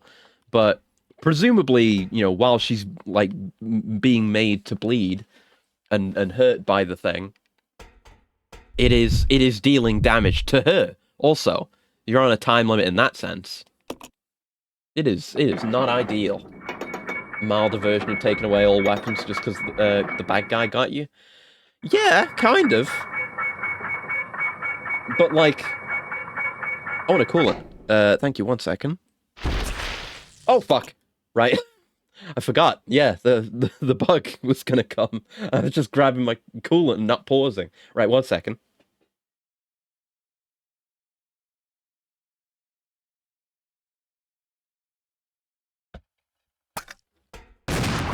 Yeah, that kind of situation. Fuck! I shot you. Just poise. But yeah, that happens usually in situations where there's just one character.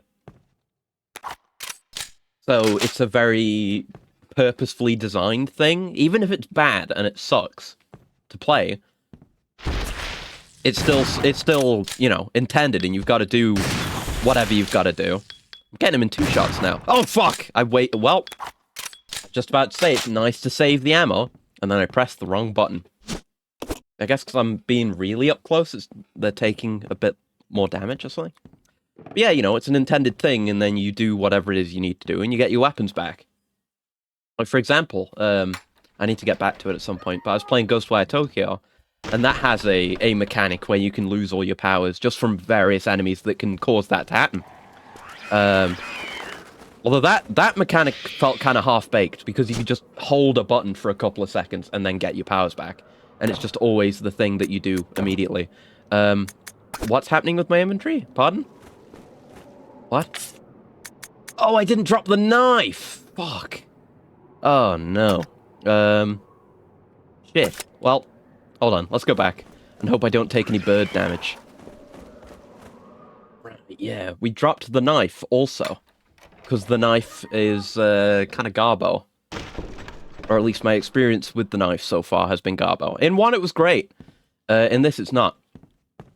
I guess I'll just put it here, because we can get back to this. No, leave it.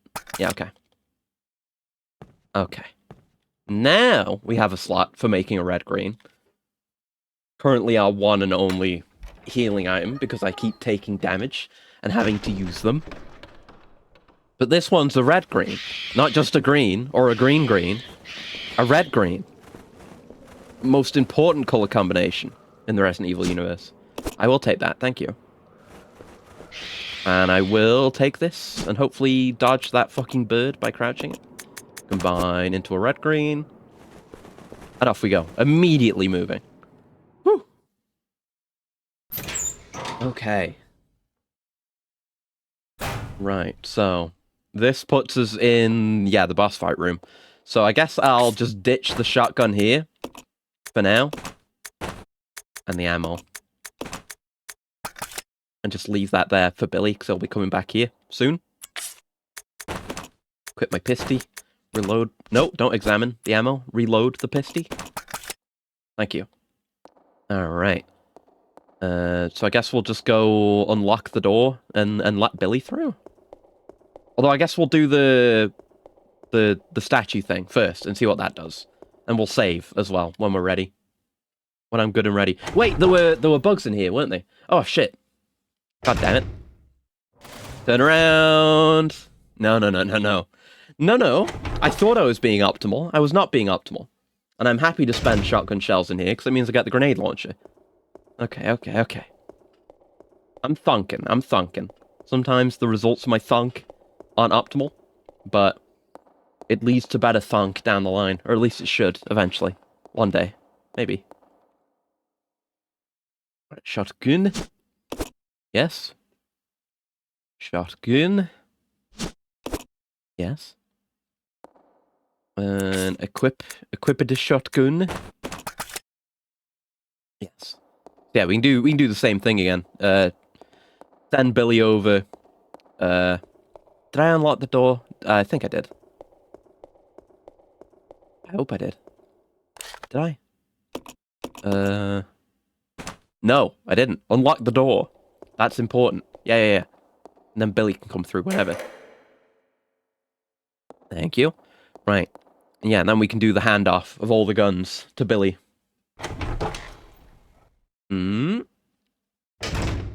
What's inside? Bugs inside. It's a brand new cereal for kids. They're gonna love it. Trust me.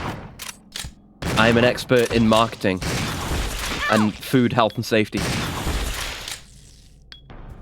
Alright. Yeah, it's just worse reload animation for the shotgun. Although I guess we've got multiple reload animations now, because there's the break action hunting shotgun. Okay, right. Shotgun ammo. Yeah, we just run out of what we had.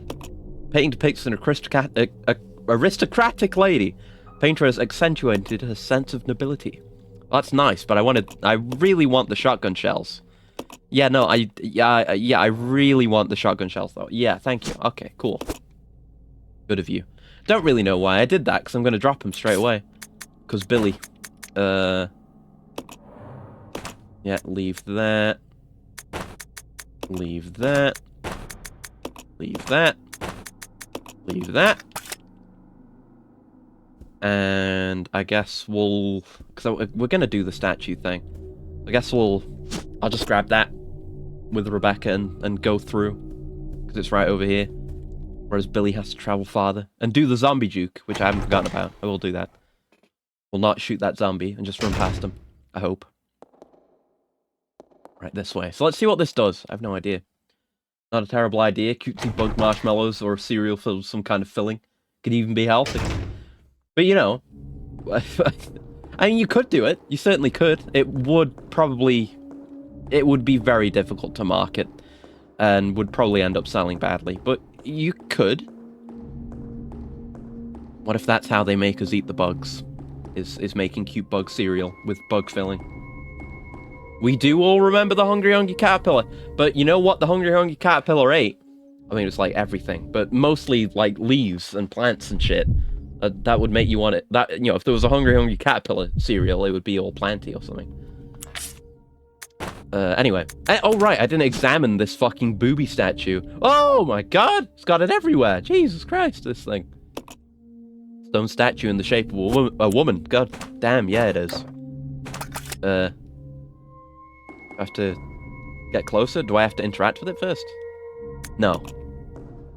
We have the option to remove the statue from the scales, which gives me the impression there will be a reason to need to. Put it there. Put it there! It's not balanced. I see. I see. So, whatever this is. Let's have a look at these. Have a look at the statues. Maybe there's something we can insert or remove from one of them to change their weight. Otherwise, maybe there's just other statues. Let's have a look. Have a quick look at them. Oh, there's a small hole in the back. There is a small hole in the back. Oh, shit. I was looking at the bottom, but sure. Okay, I was distracted by the fucking dumpy on this thing. Oh, it's gonna have another wing. Right. But that would make it heavier, wouldn't it? It was this side that was struggling. Oh, this has two slots in the back. Okay. So I guess maybe we give this one, we got like an extra wing and put it on this one, but we could put it on the other one. Maybe? Okay. Let's just put them back on here for now. Just so they're not... No! God damn it. Just so they're not taking up inventory space. Yep, use... Yeah, the lady wants to be heavier. Okay, so we'll send just send Rebecca back through to the boss fight room, I guess, and then Billy can do the rest of the setup work. We just need him to grab all the guns and then spin the thingy. Then and we should get him to save for us as well, I suppose. Yeah. Yeah. Right, let's switch over to Billy Boy. Okay, juke time. I'm ready for it. Still not comfortable navigating that room, though. Very easy to get lost. Weird-ass camera angles.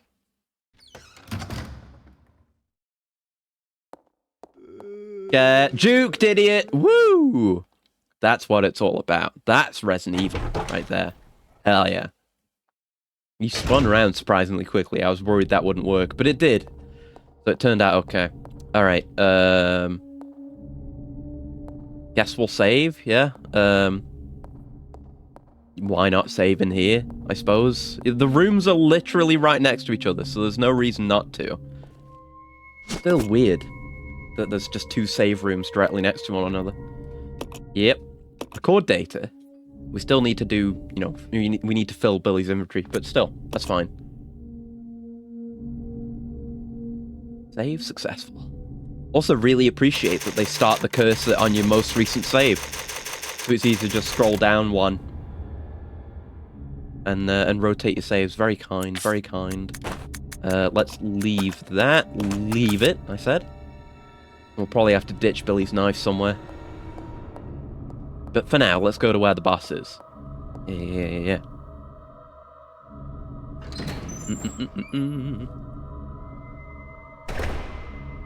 Okay. Speaking of killing bugs, also, I've been playing. I've basically still just been playing more EDF. It's going great, honestly. Still playing mostly Wing Diver. I haven't had to go down to normal difficulty for a while, which is great. Though there's still there have been a lot. I'm playing on hard, right?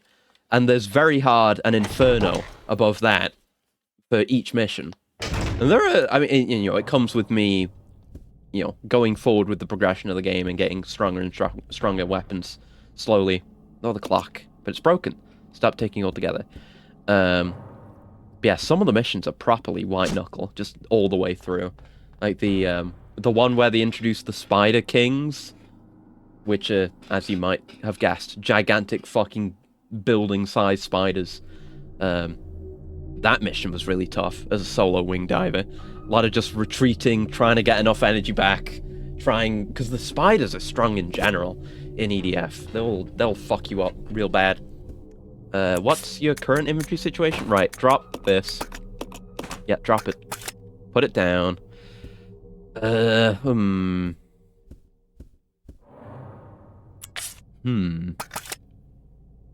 we can combine our pistol situation here.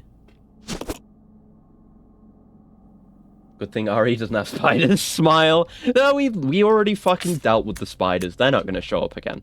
That's fine. Speaking of EDF, Lancer build and AC6 and Vision. I mean, it's not even that hard to do a Lancer build. That's what I've realized. That was part of what I've realized playing EDF 5 after having played Armored Core, is that Fencer and Wing Diver, if you combined them, that's just Armored Core. Like, exactly. You know, you've got 4 weapon slots, like a Fencer. You've got, like, the directional dashes, which is, like, Fencer and Wing Diver combined. You've got the energy gauge and weapons that can draw energy from that gauge, instead of having conventional ammo, just like a Wing Diver. That's why I've been playing Wing Diver. It's because I want the Armored Core experience. I've already played a lot of Fencer. I'm gonna play some more Fencer at some point though, because I love Fencer. Fencer's so fucking Lancer, whatever. Why do I always call it Fencer? Lancer. Wait, no, it is Fencer. Is it? Wait a minute. Have I gotten myself confused? Yeah, it is Fencer. There you go. Right, I'm fine. My brain's not broken. Yes, it is Fencer. Thank you. Yeah, love me Fencer. Very, very fun. On top of it just being, you know, cool robot do thing. Okay, so we got enough ammo for the shotgun. Not the ammo. So, I guess we'll try this kind of situation. That maximizes our damage. Oh, but there's also the health. I can't take any health with me if I do this. I mean, I don't want to use my red-green right now, because we're only at yellow caution. But, we saved, so I guess we'll run with this. We'll see how it goes. Alright, here we go. Just not enough inventory slots in the world to do this. But yeah, still loving it. And they introduced the, in EDF, they introduced the roly-poly bugs as well, which are bastards. They roll up into a ball and cannonball at you. And that just knocks your ass down if they hit you. And even wing divers are not immune. Like, you can get up on top of buildings, but they'll make their way up there. They'll fucking dunk you from a million miles away. I've noticed certain enemies are a lot harder to deal with wing diver. Like the, what are they called? The Aranias, the big spiders. The ones that the game constantly says are the natural enemy of wing divers. Like, I always scoffed when I was fighting them with Ranger and Fencer. Just like, oh, I just shoot them from a million miles away with a giant sniper rifle or a rocket launcher or some fucking weapon that should be mounted on a tank if I'm playing as Fencer. But no, there are long range weapons in Wing Diver's arsenal, but they all cost shitloads of energy or are just like annoying or suboptimal in some other way. Just not really good, satisfying long range weapons.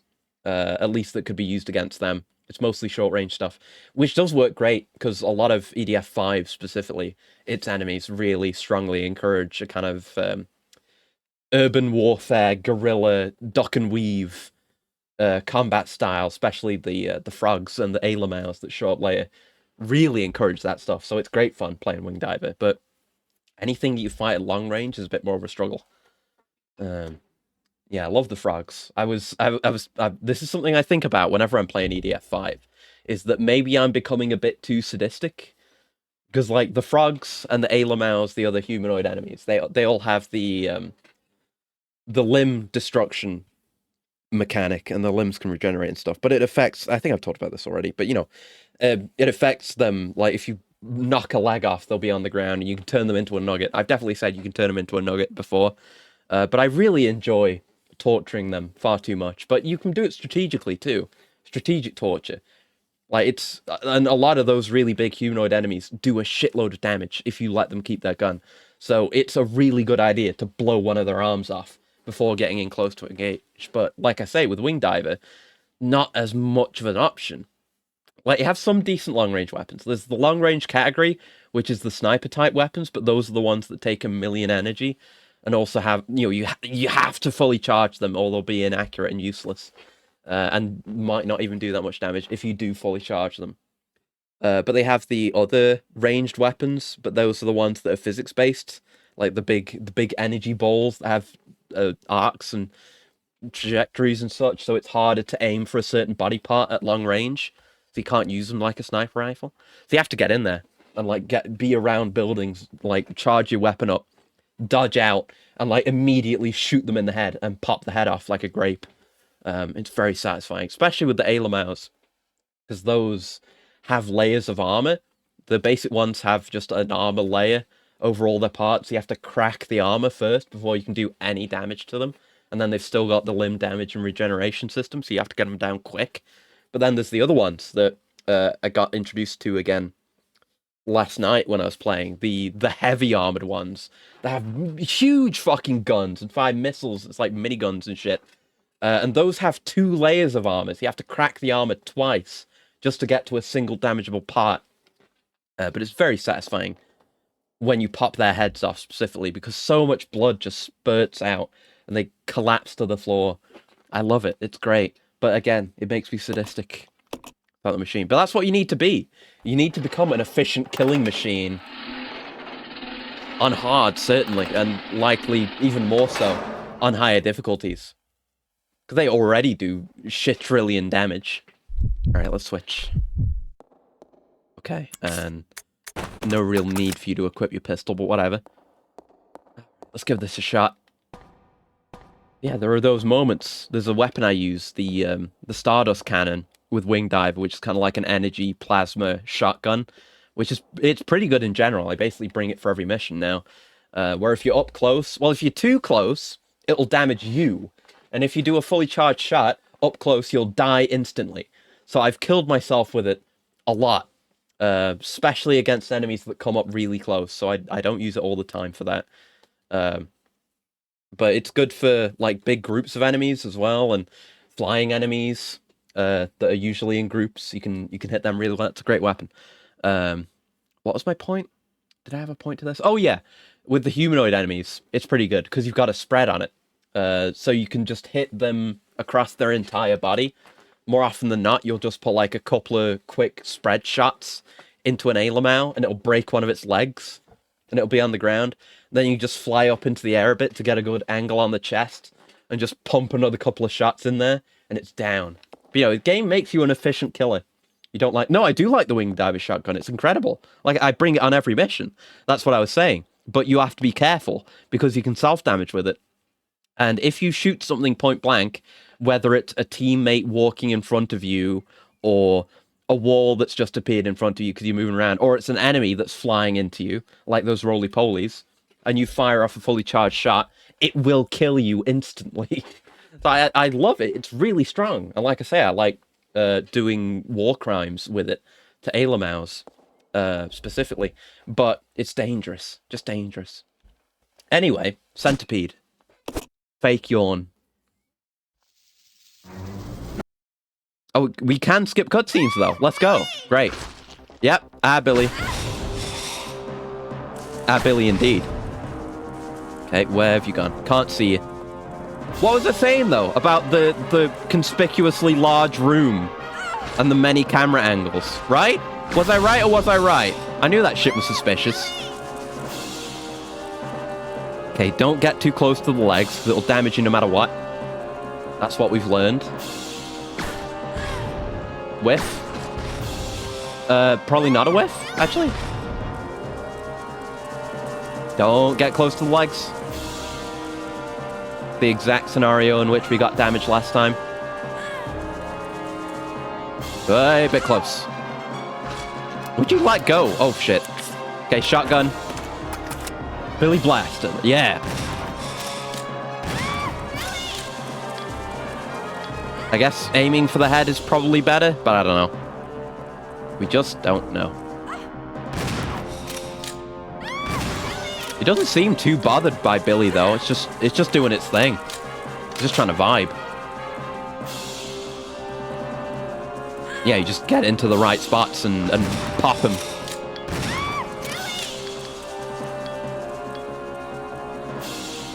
Alright.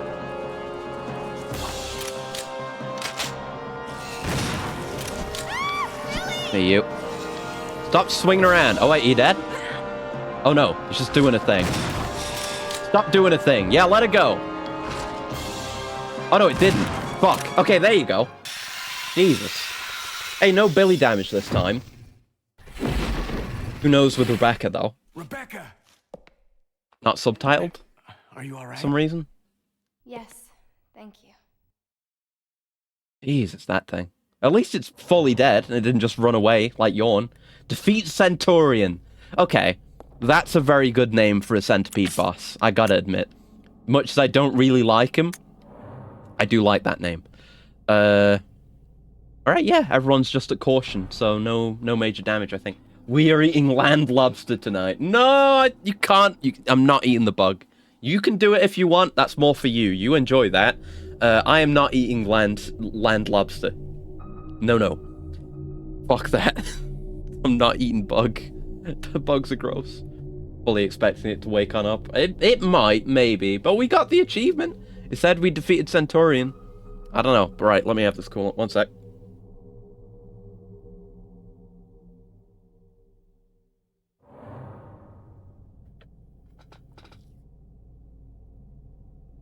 Okay.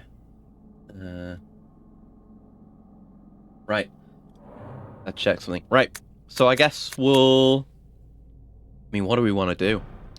I guess probably, thinking about it, Rebecca should probably be the one to do our exploration, even though she's the not the combat lady. But it would be more efficient from an inventory slot standpoint because she can combine herbs. I don't know, it doesn't really matter that much. And, you know, Billy has the lighter, which is probably good for puzzles. Oh, yeah, the key. What's the key? You ever eaten chicken of the woods? Depends. What's chicken of the woods? It sounds scary. Sounds like a cryptid. Oh, it's a fire key. Inscribed with fire design. Nice. Okay, so we're doing element keys this game. Nickname for mushroom. I've had, like, regular, normal mushrooms. Apparently taste like chicken. I don't know.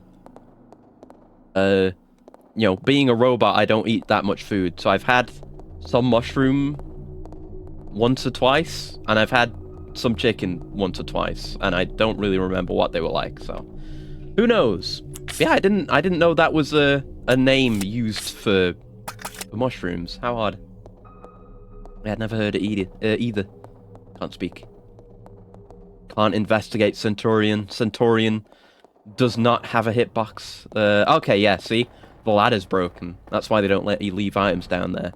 It wasn't water after all. Huh. Makes you think of bug snacks. Oh no.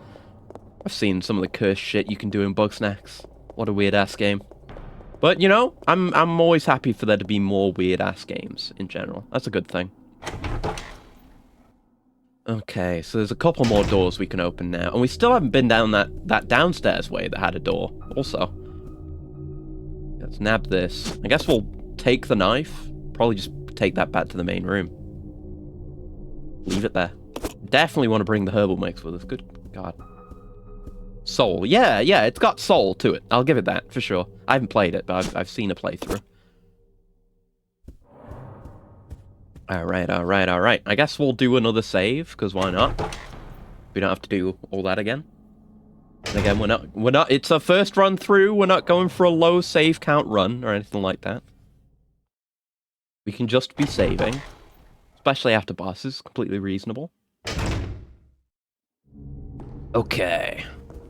Dun-dum. Alright, yeah, still don't know where that microfilm goes.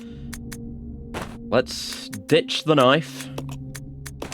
I guess we should just go pursue the fire doors immediately, so that the key might soon become useless, and we can throw it on the ground.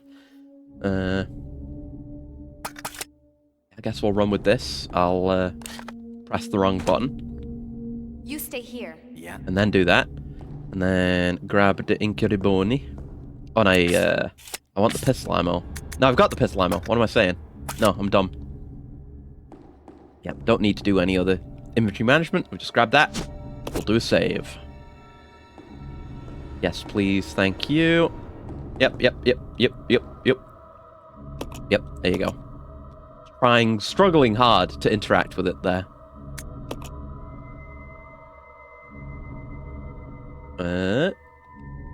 Yep, save number 6.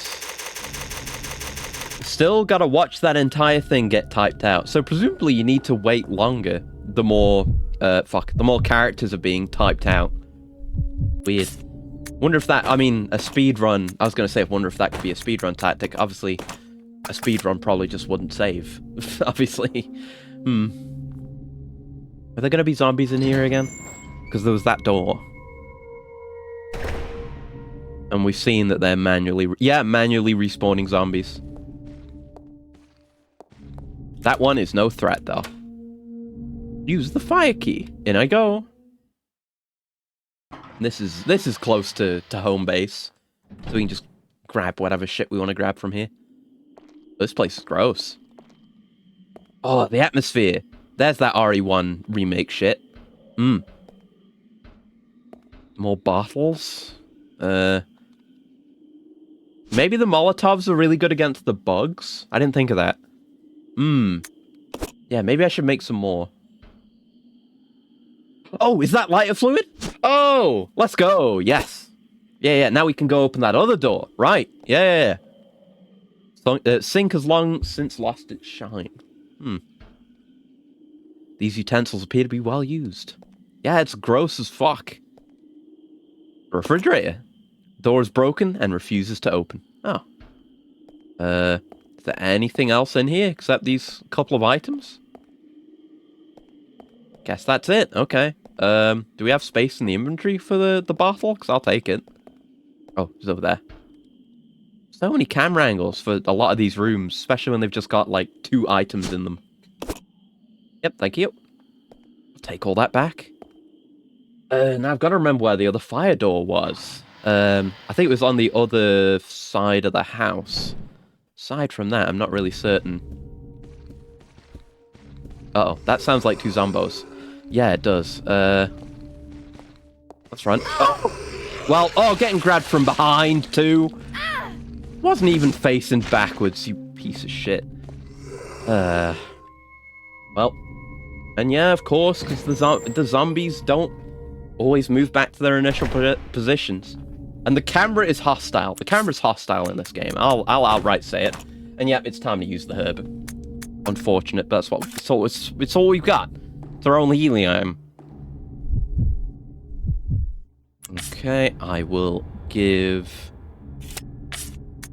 you the lighter fluid, and then we'll combine that with our lighter.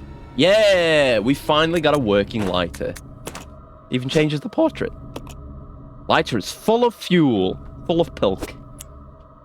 Okay, so we can go open that door. And I guess we'll just carry on with Rebecca for the time being. Where was that other door? Let's have a look at the map.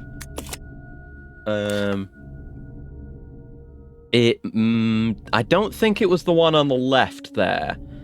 I think that was one of the time doors, which we still don't... Well, no, we know where the clock is. We're missing the minute hand for that. I think it might... Well, there's the lighter room on the left. I think it might be the room right above that. So, I guess we'll take Billy with us. Nope. Come on. Yeah. Right, come on. Come on! Come on! Chris! Chris! Already made this joke last time, but I'm gonna keep making it. Yeah, we can just have him... He is simply here to carry the lighter. That's all. Because he refuses to give it to Rebecca. Guess it's too personal. Like the... You know, Rebecca having her own personal item, like the chemistry kit or whatever it is, that is what lets her combine herbs. Makes sense, because that's her specialty. Oh, right, yeah, this guy's still here. Fuck. Miss. Oh! Oh, good. Oh, shit! Alright, thanks. Thanks, Billy, I guess. It cost me a shotgun shell, presumably. Yeah, I think it did. Wait, what are you carrying again? Oh, right, I thought he was carrying 2 shotguns, because it has the shotgun in the inventory and the shotgun in the equip slot. I was like, when did you pick up the other shotgun? But no. Right, good that I forgot that zombie was there, actually, so... Good that Billy was here. I guess he's not just good for his lighter, I suppose. Right. Nope, don't need to do that. Wrong button, as always. Go alone. Okay. Stay there, Rebecca. I'm doing a puzzle. Here. Okay? Here you go. Light it. Not a candle, but it'll do, right? Still counts for the Zelda puzzle. Where's the Zelda chime? Give me like a da-da-da-da. Solving a puzzle. No? Lame. Alright, let's go forward with just Rebecca. And if there's anything in a room that's too much to handle, we can just turn back. Quickly turn around and do inventory management. You know what? We'll run with it. Oh, fuck. I thought maybe I could juke him. Run! He had a fucking hitbox. All that health I just healed. What's even in here? Huh? There's grenade rounds. Okay, that's pretty good. But you have to fucking... You have to know to bring the shotgun, I guess. Well, I kind of wanted... Yeah, he's fucking grabbed my leg. Right, load the save. Yeah. There's a lot of that. There's a lot of just Konami shit. Like, you can't see the full extent of the room. There's enough enemies that are aggroed onto you that you can't really juke. You just have to... It's either fight or flight, and you're locked into whichever one you've selected there and then. Which I really don't like, honestly. especially the camera angles. I would say if any game in the series would benefit from a RE2, 3, and 4 style remake, well, 2 and 3, because 4 was already like that, but an RE2 and 3 remake, where they change the camera from fixed camera to over the shoulder, this game would probably benefit the most, because so many of this game's camera angles are aggressively hostile, like really bad. I'm getting fucked over on the regular by this game, to the point where it's not even charming anymore, it's just frustrating now. Do not like it. That's right, we gotta run through this room when we're coming and going, and we might still be able to juke that one zombie on the left, and maybe not take that damage we took, which would leave us with an extra heal. Right, give me these.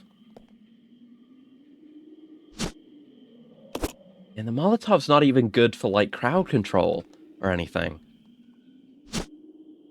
Because it seemingly just affects the one enemy. Maybe if they're close enough, but I wouldn't rely on it. Almost forgot to equip my pistol. Yeah, just not reliable. We've only got, what, 3 shotgun shells left. I'm thinking we had 2 after Billy did his shot. Oh, he moved further away. How good of him. Yeah, we got like 3. Obviously, there's the grenade rounds in there, so it's not like we're coming out of it too bad. Presumably, there's maybe other stuff in there. Let's think about what we want to do here. I guess we can make more Molotovs, combine that into a single stack. Let's transfer this Billy. That leaves me with the slot I need to do my crafting. And combining... No, yeah, you can combine stuff. It was reloading that didn't work when I tried that before. Which it really should. That would be nice. Yes, take that. Now they're combined into a single stack, and we can split stacks whenever we want to. What a lovely game in that respect. In the other respects, less so. But in that respect, yes. Okay. Come on! Okay. Come with me, lad. Can I tell you to equip the pistol? I guess that would be good.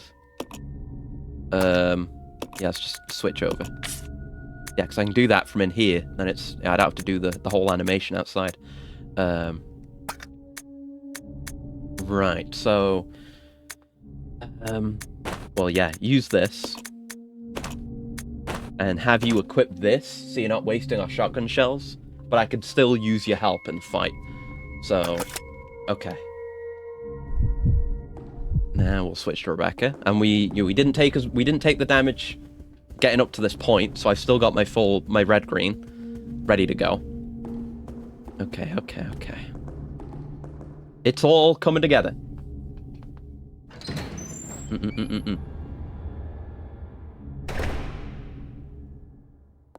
Okay. Oh yeah, I just remembered a game thing I could talk about. It's a game I have played before, actually. I think it's not eligible for family share or something, which is why I didn't have it on my current account. But I got given Hunt Showdown, basically. Right, come on, Billy boy. Yes, we're building that additional distance from him, and now we're going to shoot him. Eyes forward, Billy. Okay. Yeah, I think I might have missed a shot there, because I didn't hear that wet, meaty thwack from hitting the shot. But yeah, Hunt Showdown, apparently, I am now the owner of, for some reason. So I might end up playing that, and giving my thoughts on that at some point, maybe. It's not really my kind of thing you know, not the kind of thing I would think of, you know. I don't usually play competitive stuff because I'm bad, and I'm bad under pressure, specifically. Yeah, I don't know. I guess we'll see. Right, so I guess we'll lead with Billy with the shotgun, and yes, thank you. Yes, This way. okay. Okay. Took me a while to regain control there. Okay, shotgun at the ready. Rebecca's got a pistol, also. Hopefully no damage in here. Spending shotgun ammo, yes.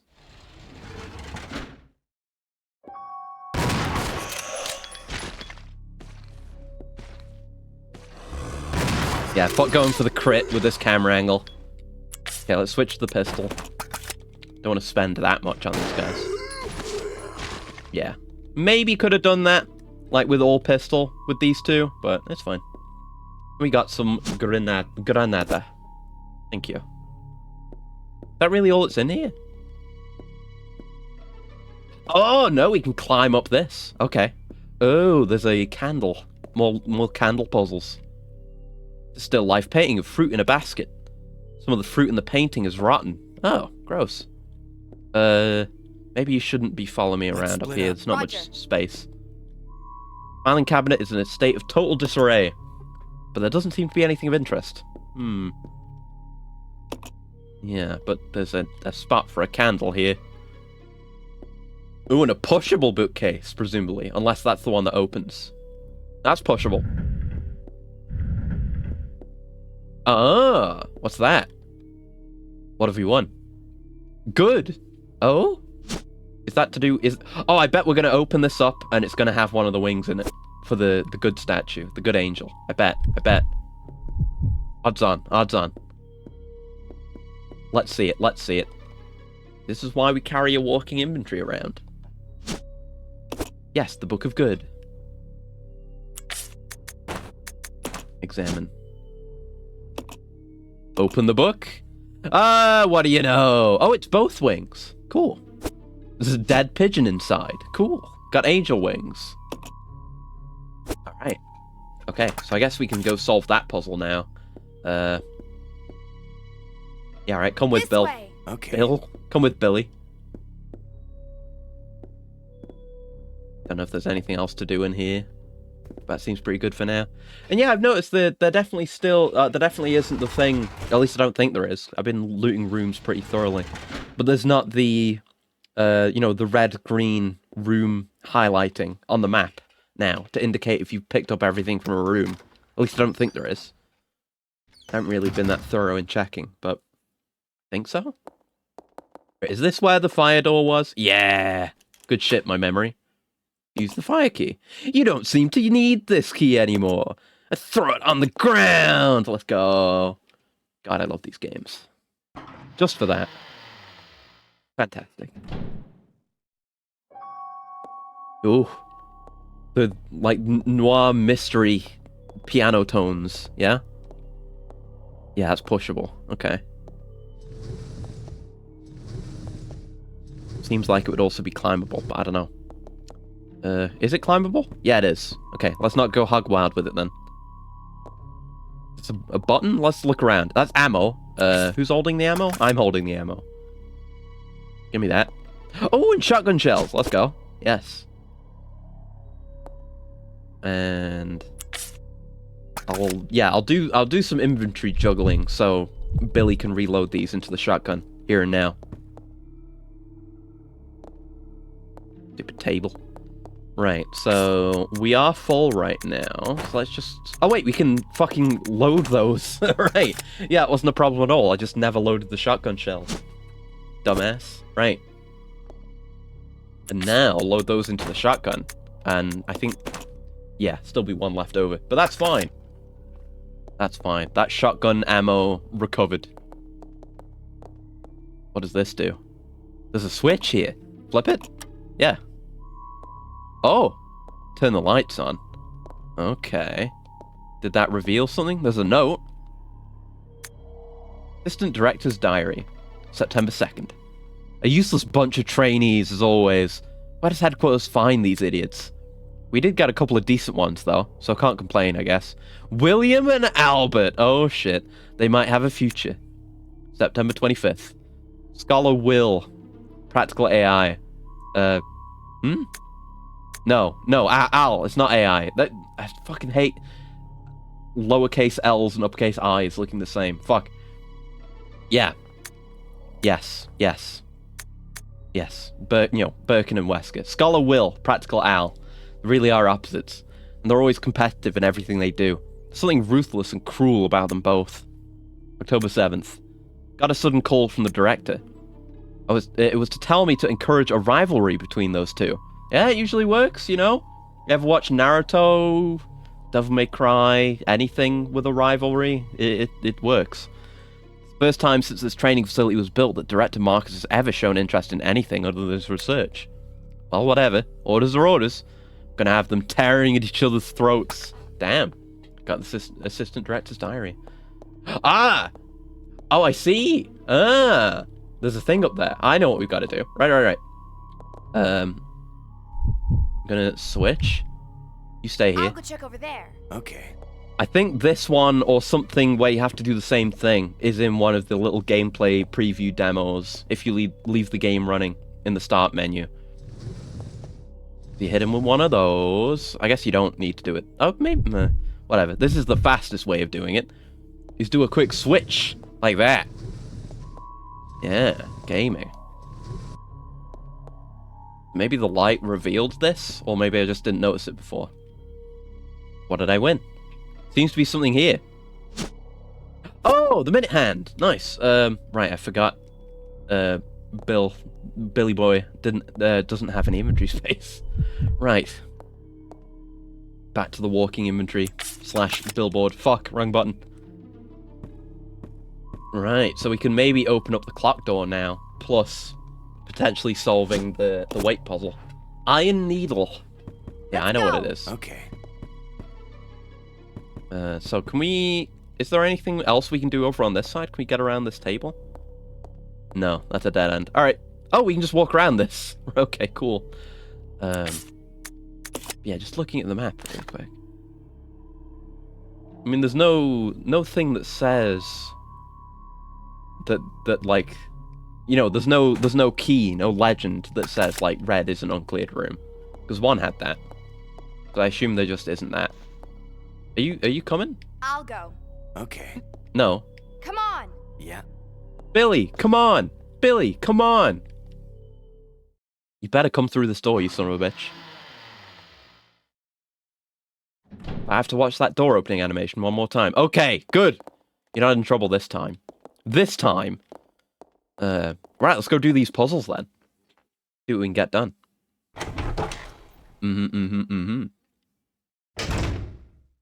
Making good progress. Okay. No, not this room. Maybe this, I mean, it's pure guess, but maybe this will open up the night doors or something? Something's got to do all those, right? And it's not going to be a key. It's like some mechanism that will trigger. Do we have a slot? Yes, we do. To pick up the angel statue with. Remove the right statue. Thank you. Yes.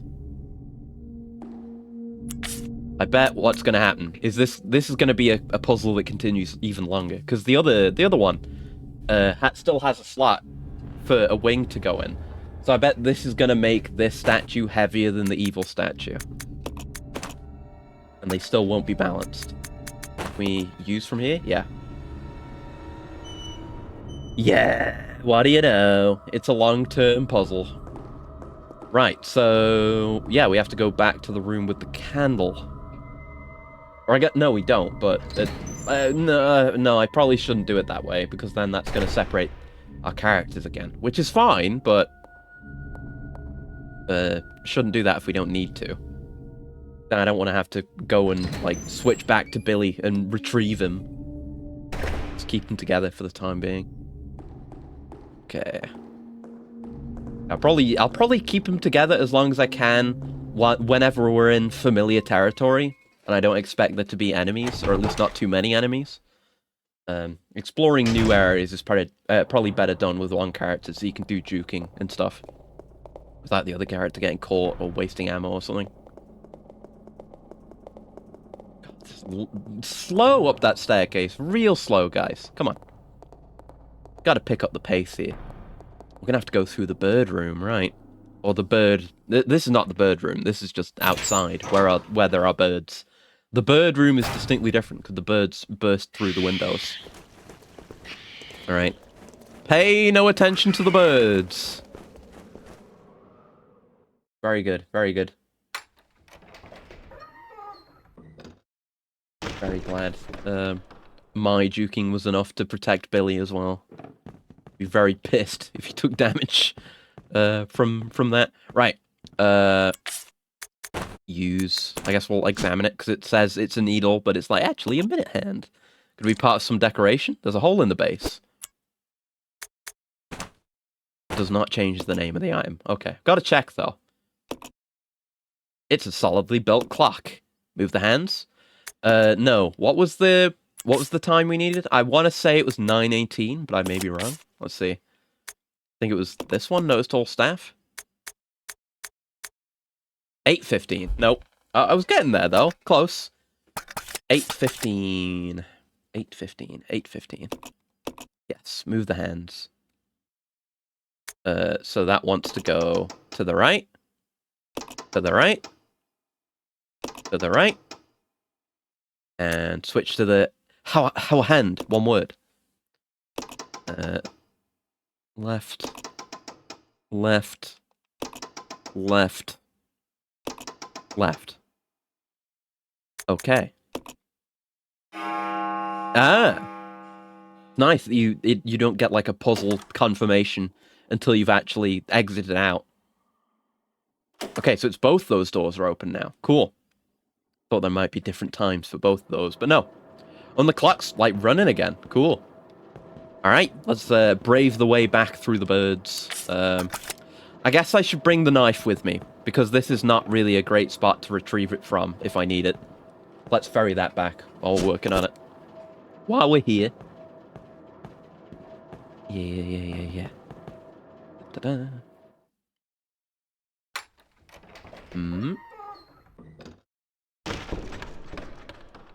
Yeah, I'm glad I have a lot more things to distract me these days, because I remember when Breath of the Wild came out, and I had my super legit Wii U version of it. I still had that inescapable itch to want to play it all the time. And when I was seeing Tears of the Kingdom played, I can't wink at you, so just know, you know. But also Centaurion's corpse is gone, but you know all the corpses disappear in this game, so that might just be completely normal. But yeah, back in the Breath of the Wild days, I had that itch. I just had to play it, had to have it. And if I was not distracted by other things and having to stream and other stuff like that, I would definitely feel the same way about Tears of the Kingdom. Possibly even more so. That game is so good. I've been hearing reports from people that have been playing it and have played more than me. Where it's impossible to stop. There's just so much to get distracted by and explore and enjoy. What a great game. Even when you buy a game, can't help but fire a qubit turret and download it. You would download a car. I would download a car. That was just a bad campaign. That was, honestly. Like, yeah, obviously you'd download a fucking car. More importantly, I would download fuel for the car. That's the real thing. I would download printer ink also. And hello, by the way, Aaron. Thank you for the stretch and the cool and the pet. Thank you very much. Very nice of you. Let me do a very careful stretch. I don't want to overdo it, like before, and blow out my back. There we go. Just a good sensible stretch, not fucked up in any way. And a coolant. 1 second.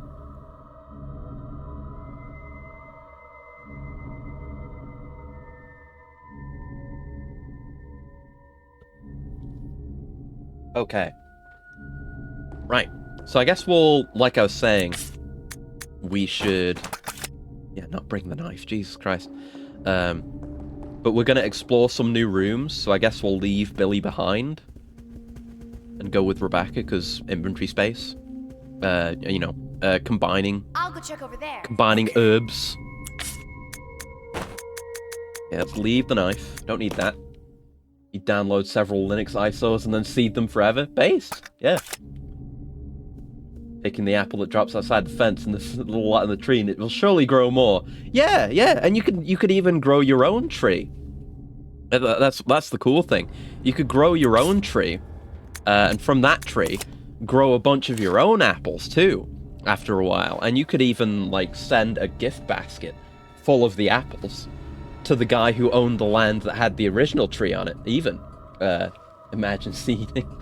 Seeding is based. You should seed. I mean, not if it would get you into trouble, but if your ISP doesn't care, or you use a VPN or something, or otherwise secure, yeah, do as you would do unto yourself, or whatever it is. There are going to be other people down the line that want to pick the apples that you have enjoyed. Also, fuck! I couldn't see him to juke him. Piece of shit. I just do not want to engage with this leechman. God damn it. I try to, return the apples I have borrowed when I can. Oh, this is going to be for the microfilm, isn't it? Yeah. It's a microfilm projector. If you had some microfilm, you could view its contents on the screen. You might want to kill this man. It sounds like there's another man. Oh, fuck. Oh, we're getting surrounded. Yeah. Oh, piece of shit. God, I hate the camera angles in this game. Oh, pistol ammo. We should maybe also heal. Let's hold off. For now. Is that all? No.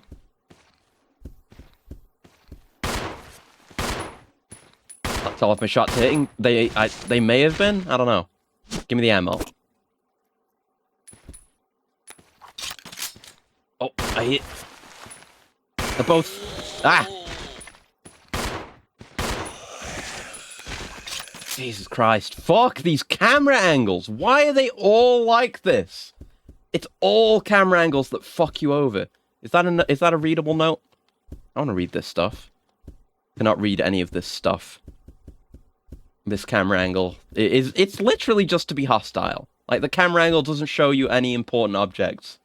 Gotta fit that corner and the projector screen into a camera angle, surely. God. Okay, so those are cleared out, but there's also the leech lad outside. Imagine stealing into someone? Oh, no. That's lewd. Can't do that. It's a large map of the world. Doesn't seem to be anything special about it. Okay. So how's our ammo situation? Pretty good, pretty good. I probably want to heal. But I also want to hold it. I don't know. I mean, if I do get hit by Leech Man on the way back out, it won't be too bad. Maybe I should just kill Leech Man if we're going to be back and forth through here. I would have killed him earlier if I knew. Oh, God.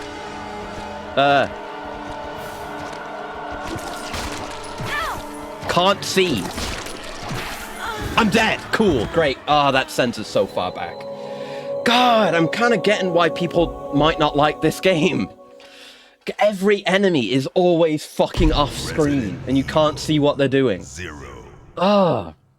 It's amazing how, like, with the same engine, with effectively the same formula, gameplay-wise, there can be such a disparity and in game design and enjoyment. Because RE1 never had that. Very rarely. Like, if there was an enemy off screen, you knew about it, and there were, like, 2 camera angles in the entire room. Oh, I've got to do all the fire key shit again. Oh! God damn it, that set me so fucking far back. God damn it. Oh, well. Guess I'll just do it all again. Would you rather play RE0 or F and H1? What's F and H? I'm bad at whenever there's an abbreviation of something in chat, I have no fucking clue what it is. RE0 I can do, because it's the game I'm playing right now. Fear and Hunger 1. What is that? I don't know what that is. Hold on. Time to do a Google. It was beyond not being able to understand. Fear and Hunger is on Steam. I've never heard of this game. Oh, it's turn-based combat. Oh, it's an RPG. Wait a minute. No, I would rather play this than that, if that's what we're talking about. I don't know if there's anything else. Yeah, no. I don't see anything else. No, I wouldn't play that at all, because I wouldn't enjoy the gameplay. Fuck no. Ugh. I'm having enough trouble with this, and it's a game with a gameplay formula that I do enjoy.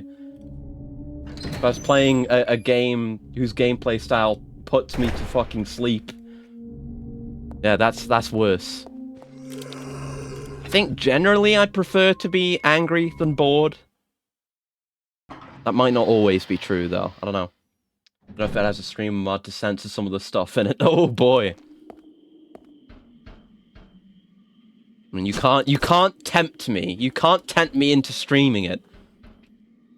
Just because it's got potentially yab stuff in it. And I would want to stream the yab stuff without censoring it. And see if I can get away with it. You can't tempt me. My dislike of traditional RPG gameplay is too strong. There is simply no way I could enjoy it. Okay. So we did this. We did the other fire door. Yeah, we gotta, like, deal with the whole path up to the other fire door.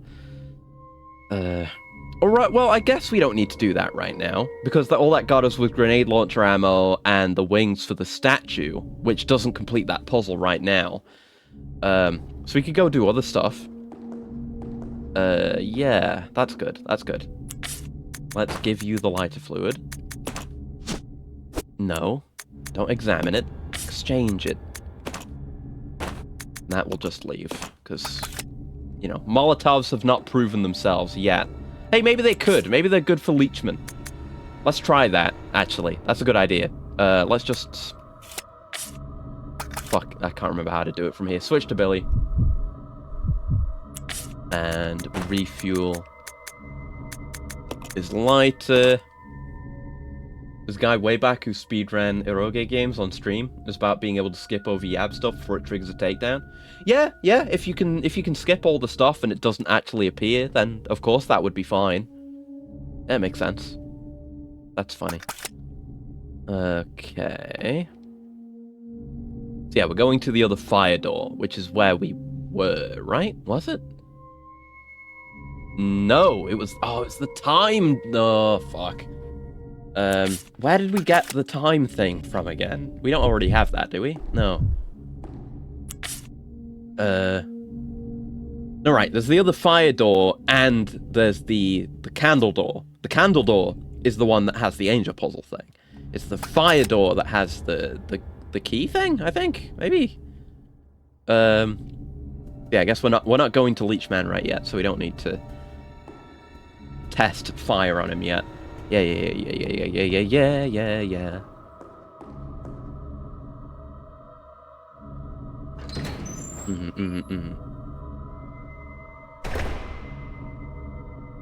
Okay. But yeah, I mean, not that I've played many / any. Oh no, I must have tried some, but I just can't get into that style of gameplay. If there's a bit more of an active element, like Chrono Trigger. I haven't played Chrono Trigger, but I'd play Chrono Trigger. Because it doesn't seem, like, dismally boring to play. Okay, you are dead, because you bled.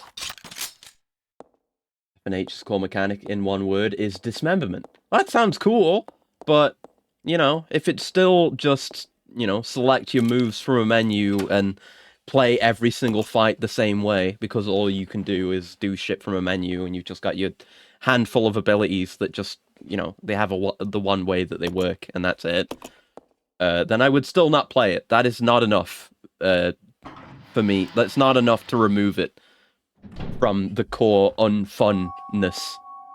Right, yeah, this room with the piano staying. Respectable. Yeah, I need it to be more active. Like, I didn't enjoy Final Fantasy XV's gameplay, but that's closer to what I mean. So does the light make the thing in the moose head visible? Is that what it is? Let's just go check. Yeah, I guess it does. Oh yeah, there's the shotgun ammo here too. Nice. Oh, and a note, right. This one, about the other Billy Boy and Wesker. Yeah, well, I mean, we can just, yeah, back out of that. We don't need to scroll through. There you go. But, you know, there's only so much time in existence, and there is so much media that I need to consume between, like, things to watch and things to play. Why would I spend it watching something that, or, you know, engaging in something that I know I won't enjoy? It's why I don't watch movies that I think will be bad. Like most live-action game adaptations. Why I haven't watched the Mario movie, because I expect that it will be bad. There's no reason why I would watch it. I definitely wouldn't want to give money to watch it and support that kind of thing. Oh, fuck, we're too far away, aren't we? Oh, god damn it. But more importantly is my time as a resource.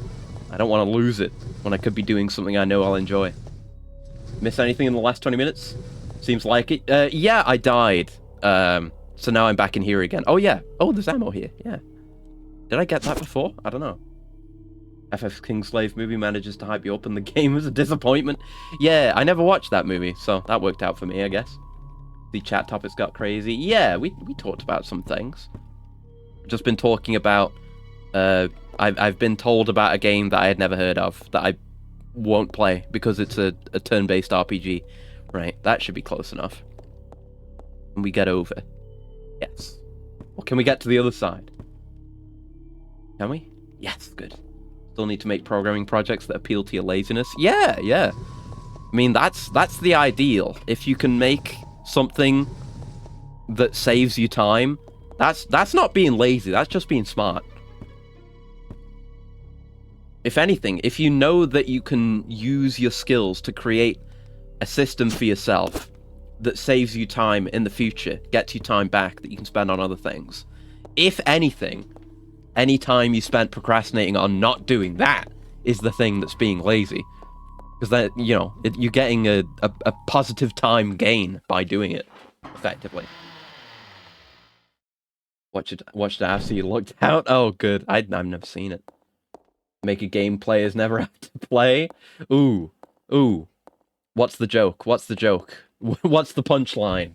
That's like a Mad Libs joke setup. You can say anything you want. Forspoken. Hey. Any other game that flopped. Redfall. Hey. Something else. I don't know. Some idle game or something. I don't know. I guess since we're here, we'll just have Billy elevator us up instead of having to go out the bird room again. Yes. And then we could maybe do the other rooms that we didn't do this time around. Yeah, what do we want to do? What's the situation? I guess we'll give Billy the shotgun ammo, so we gave him that before. Just so it's loaded into the shotgun. Yeah, you do have room in your inventory. Nope, fuck. Exchange! Exchange it all the way. Thank you. Right. Oh, you can just switch by pressing the switch button in the menu. Oh, good. That's nice. Exchange. No, don't exchange. Combine. There you go. I think 15's the one connected to Kingslave. Yeah, Kingslave is like the prequel to 15, right? Or something like that. I don't know. Maybe. It's a decent time killer, just not something anyone needs to rush to play. Yeah, yeah. I bought it twice for some reason. I had it on PS4 and I got it on Steam. I don't know why, because I didn't enjoy it that much at the time. I didn't think it was bad. It's just like, why would I continue playing this when I could do anything else? You know, it didn't grab me in any way. I haven't seen anything of what they've been showing of 16, but I hope that's good. Pushing your $1 million sports car in the desert. Yeah, I did that. I didn't get very far with it. Not very far at all. But I did definitely play it, so that's something I can say. So what do we want to do? I guess we'll check the time doors first. We'll do that whole situation. So, yeah, come with, Billy, and we'll do the elevator way instead. Let's go! Okay. Let's go. Okay. Can you be any raspier, my man? I guess I'll bring the microfilm as well, because I know we're going to need that. Need to put your skill crafting system in some game. Like crafting skills from other skills. That sounds good. Or from something else. I don't know. I like the sound of that, though. It kind of reminds me of the way... whatever they're called. The souls and would work in Aria of Sorrow and in Bloodstained as well. How you could craft... You could craft skills in that, kind of. You could make new souls or whatever. Shards, that's what they were called. Or something like that. Yeah, you can make new ones of those. From actual items and from other shards. 16 hasn't been through development hell across multiple years and teams, so yeah, it has better chances, definitely. You know, it didn't start off as Versus 13. But there's still a chance we can get Versus 13. It's not over yet. Nomura won't let it go. May well be what Kingdom Hearts 4 is. This way. Send you over there. No, not that way. Doing tank controls on a stick feels wrong. It's hard to get used to. Yeah, Paradise game has issues despite its promise. Yeah. Oh wait, it doesn't work? Oh, it did break down. Fuck's sake. Right. Okay then. I said that might happen, but I didn't assume that it actually had because they didn't say anything to the effect. I guess we're doing this room then. Do we want to try it with just pistols, or do I want to? No, I think we want to billy up at least a couple of shots. We got the extra ammo now. Yeah, just stuff Rebecca into the corner while I like this. Yeah, I don't know much about that game except, you know, the memes about the main character. And I mean, I know the premise. It's like a prequel to Final Fantasy 1, and you're the main villain from 1. And I know the job system is in it, and I know you end up going to a bunch of worlds from other Final Fantasy games. Like you go to 7's world, and there's a 14 world, and stuff like that, here and there. Something along those lines. Yeah, I'm not likely to play it.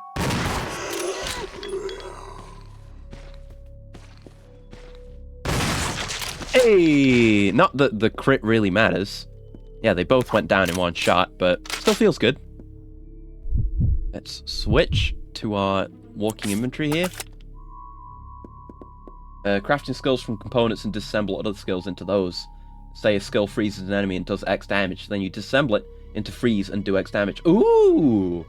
Okay. Okay. Alright, so it's... Okay. So it's not like Bloodstain's shard crafting. It's like Noita's wands. I see. I see. Except it's like skills, more intrinsic rather than wands, which are items you can drop, I assume. But okay.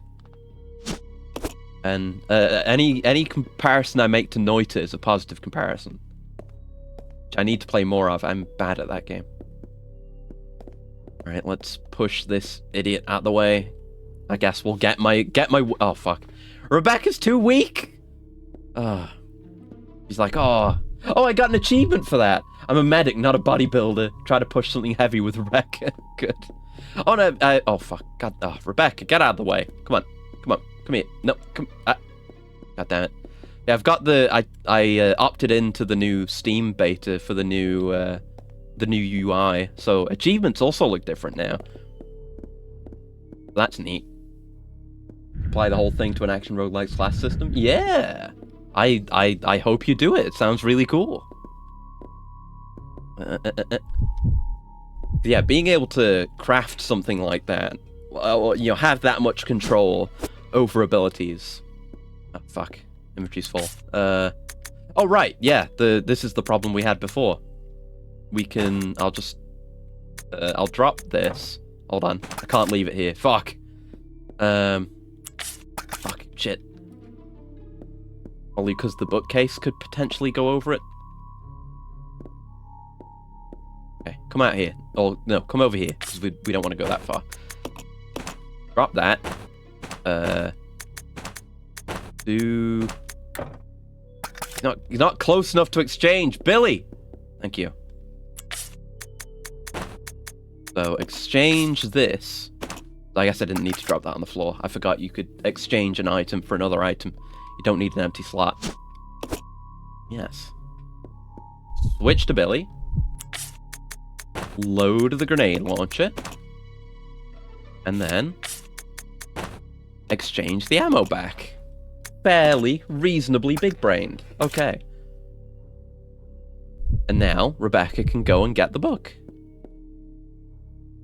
She can go read book, dumbass. Okay. And I think, yeah, the light, there's a fully melted candle there. I don't think there's a candle in the middle slot. If so, Billy could light it, but I don't think there is. Guess we can... Can we push this back the other way? Probably if Rebecca's not in the goddamn way.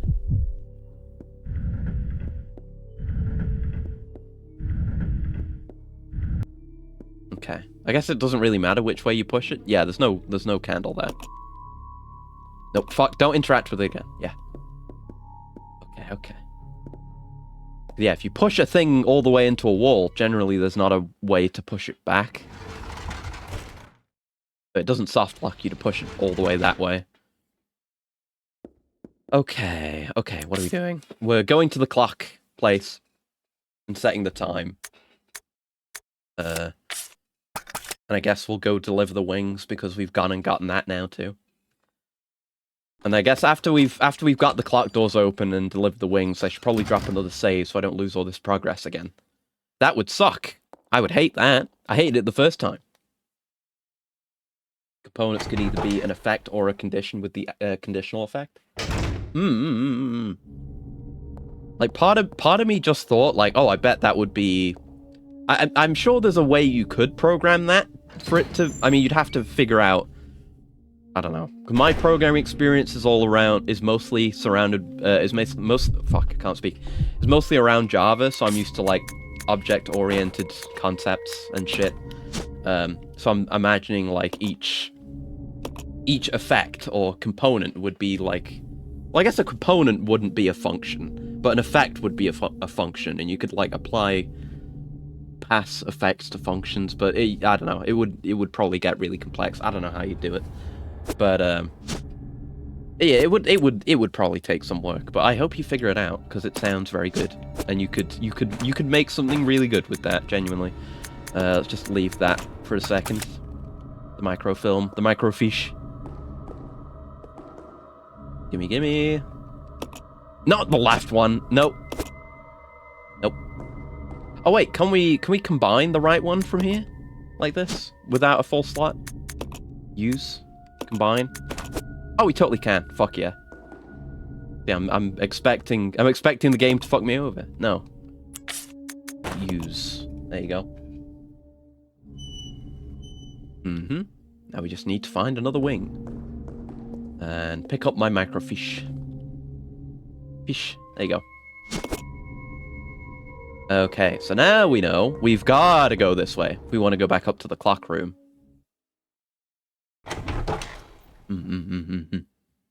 Actually, just thinking about the idea makes me want to play Noita. Like I say, I'm not very good at that game. I've never gotten very far. I've seen people who've gotten far and some of the things that they do to do it, but I don't have the mindset for it yet. I haven't had any breakthrough moments where I really figure out the mechanics. I'm not good at crafting spells. I don't know really what I'm doing there, or like what ones are good. Oh god, fucking bird room. Just need to spend some more time on it. There was a mod that I had a quick go of where it adds a bunch of custom tutorial levels to explain the concepts to you, but I never got super far with it. In your head, there's a general effect thing. Then you use JSON to store basic information about the component. Then the program generates the components into a list. Oh, okay. Oh, and a coolant from Gal. Thank you very much. 1 second.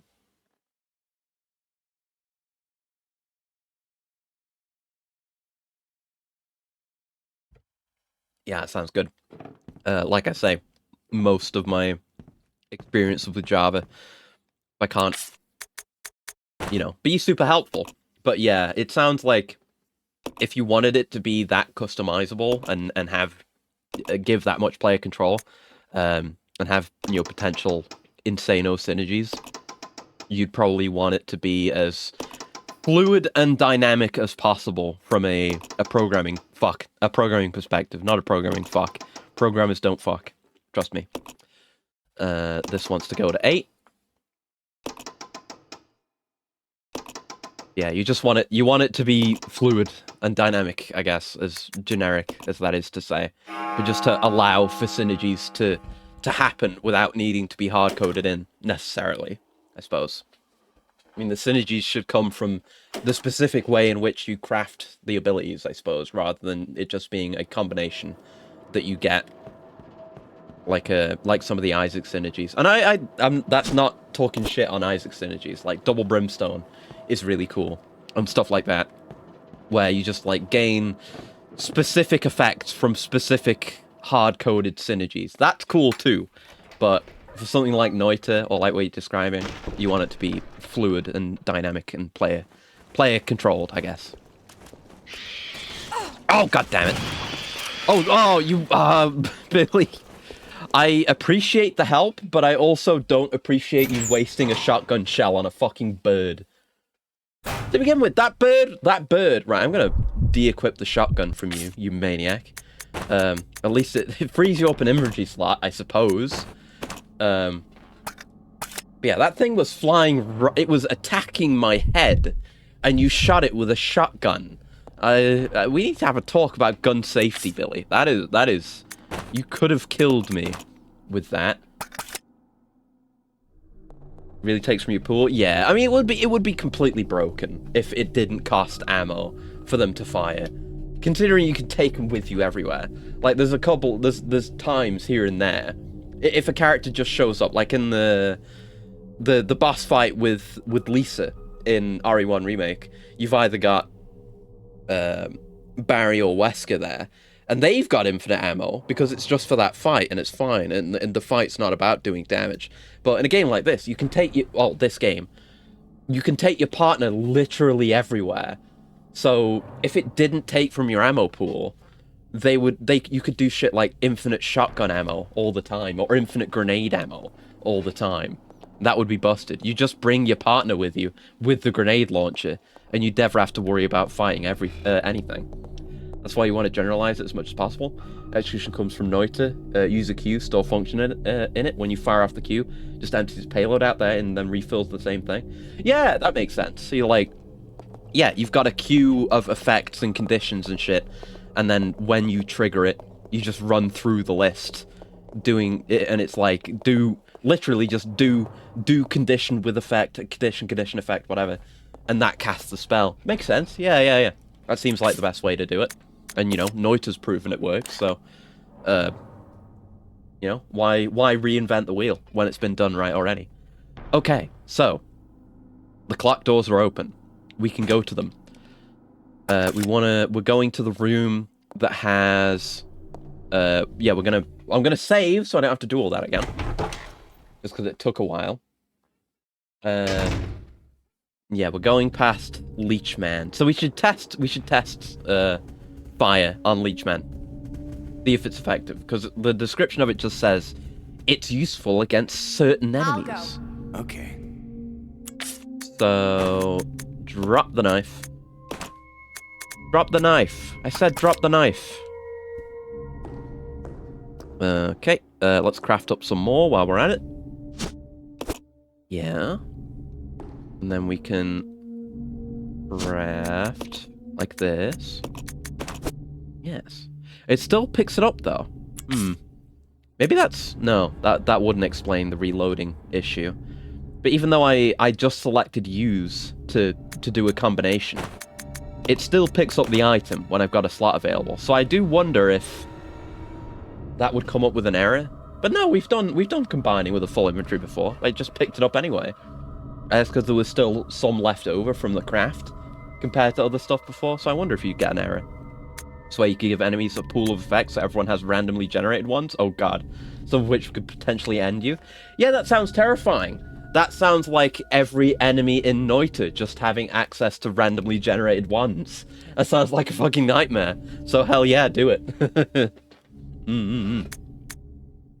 But yeah, it'd be good, like, balance, well, maybe kind of, it has I guess a positive balance effect, whereas, you know, in Noita, if an enemy has a wand and it's fucking busted, you pick up the wand and then you've got the wand.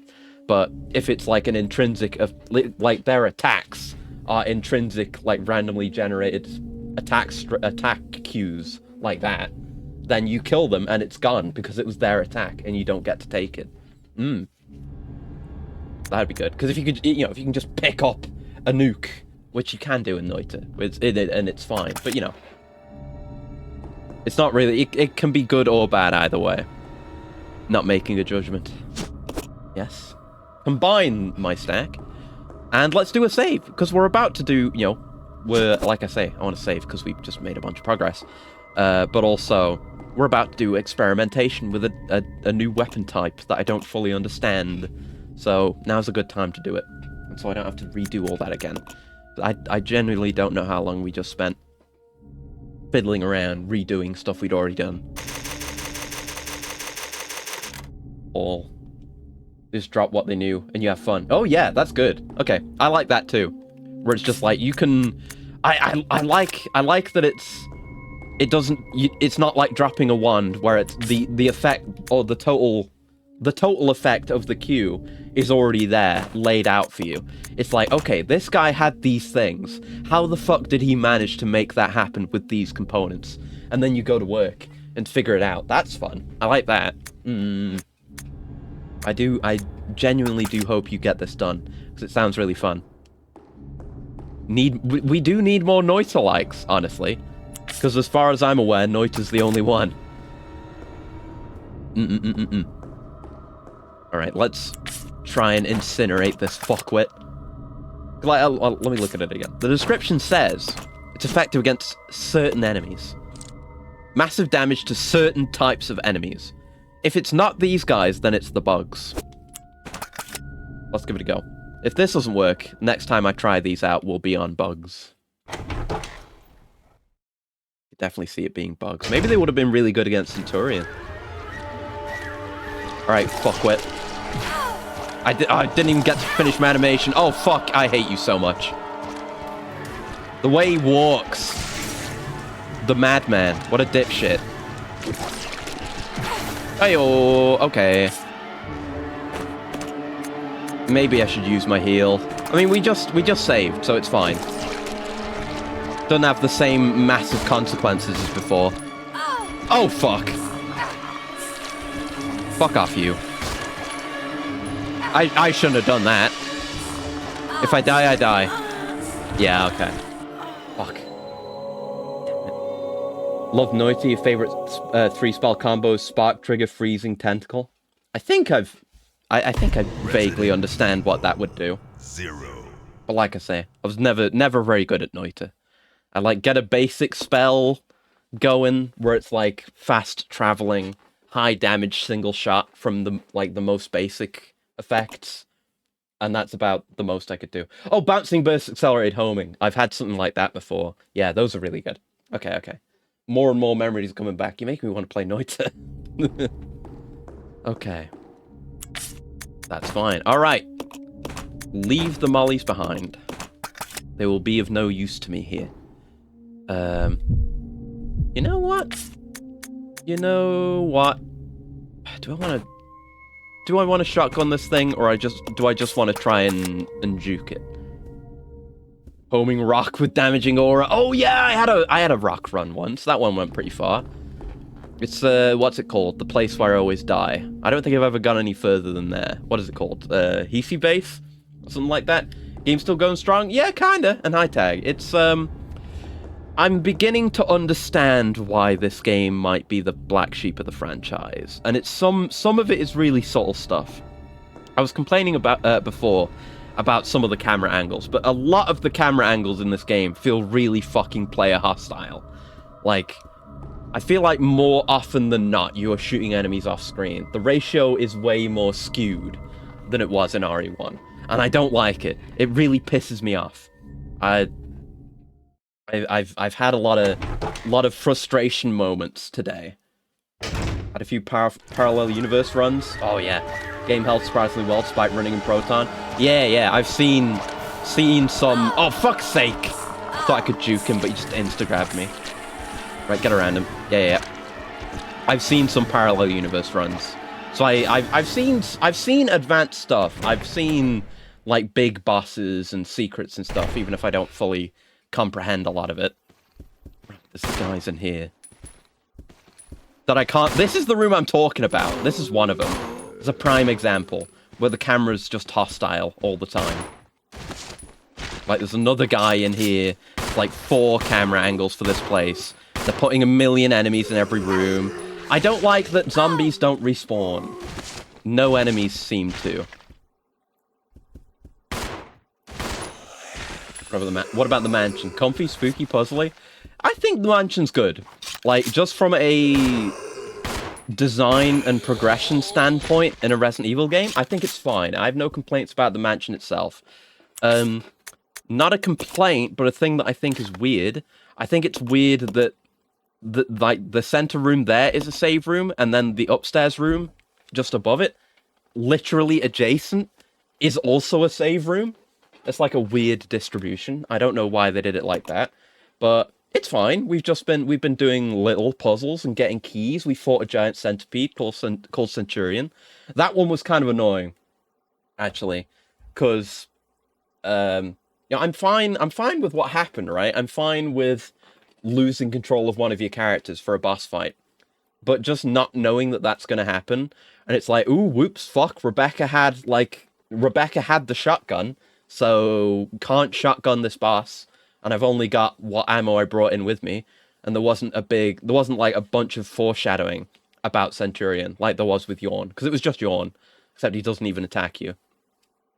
That was kind of weird.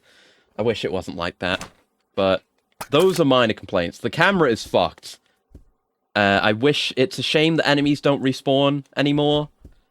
I guess I maybe understand, because it's like the game is more complex with having to manage the 2 characters and their inventories, and I guess I should just use my herb. Fuck it. Like, I maybe understand, but it's a shame. I prefer... Because you don't really think... You don't have to think as much about how you're using your ammo as a resource. I killed these guys, so they're not coming back. But in RE1, the way you think about it is, okay, maybe I've killed these guys. I've killed these guys. But is this an area that I'm going to frequent? Because they're gonna, in RE1, they're gonna get back up, and if I have to kill them to pass by, then I'm gonna have to spend a whole bunch of ammo again. Like, as much, maybe less, maybe more, as much as I spent all the way through here. So you have to ask yourself, is this a place that I'm going to frequent? Is it valuable for me? Or is it a better value proposition to spend the kerosene now to permanently kill these guys and save the ammo long term? Or am I not going to come back through here again? Or am I going to come back through here again infrequently enough that it's okay if I have to just spend a couple of bullets to maybe juke past a guy or knock him down or something?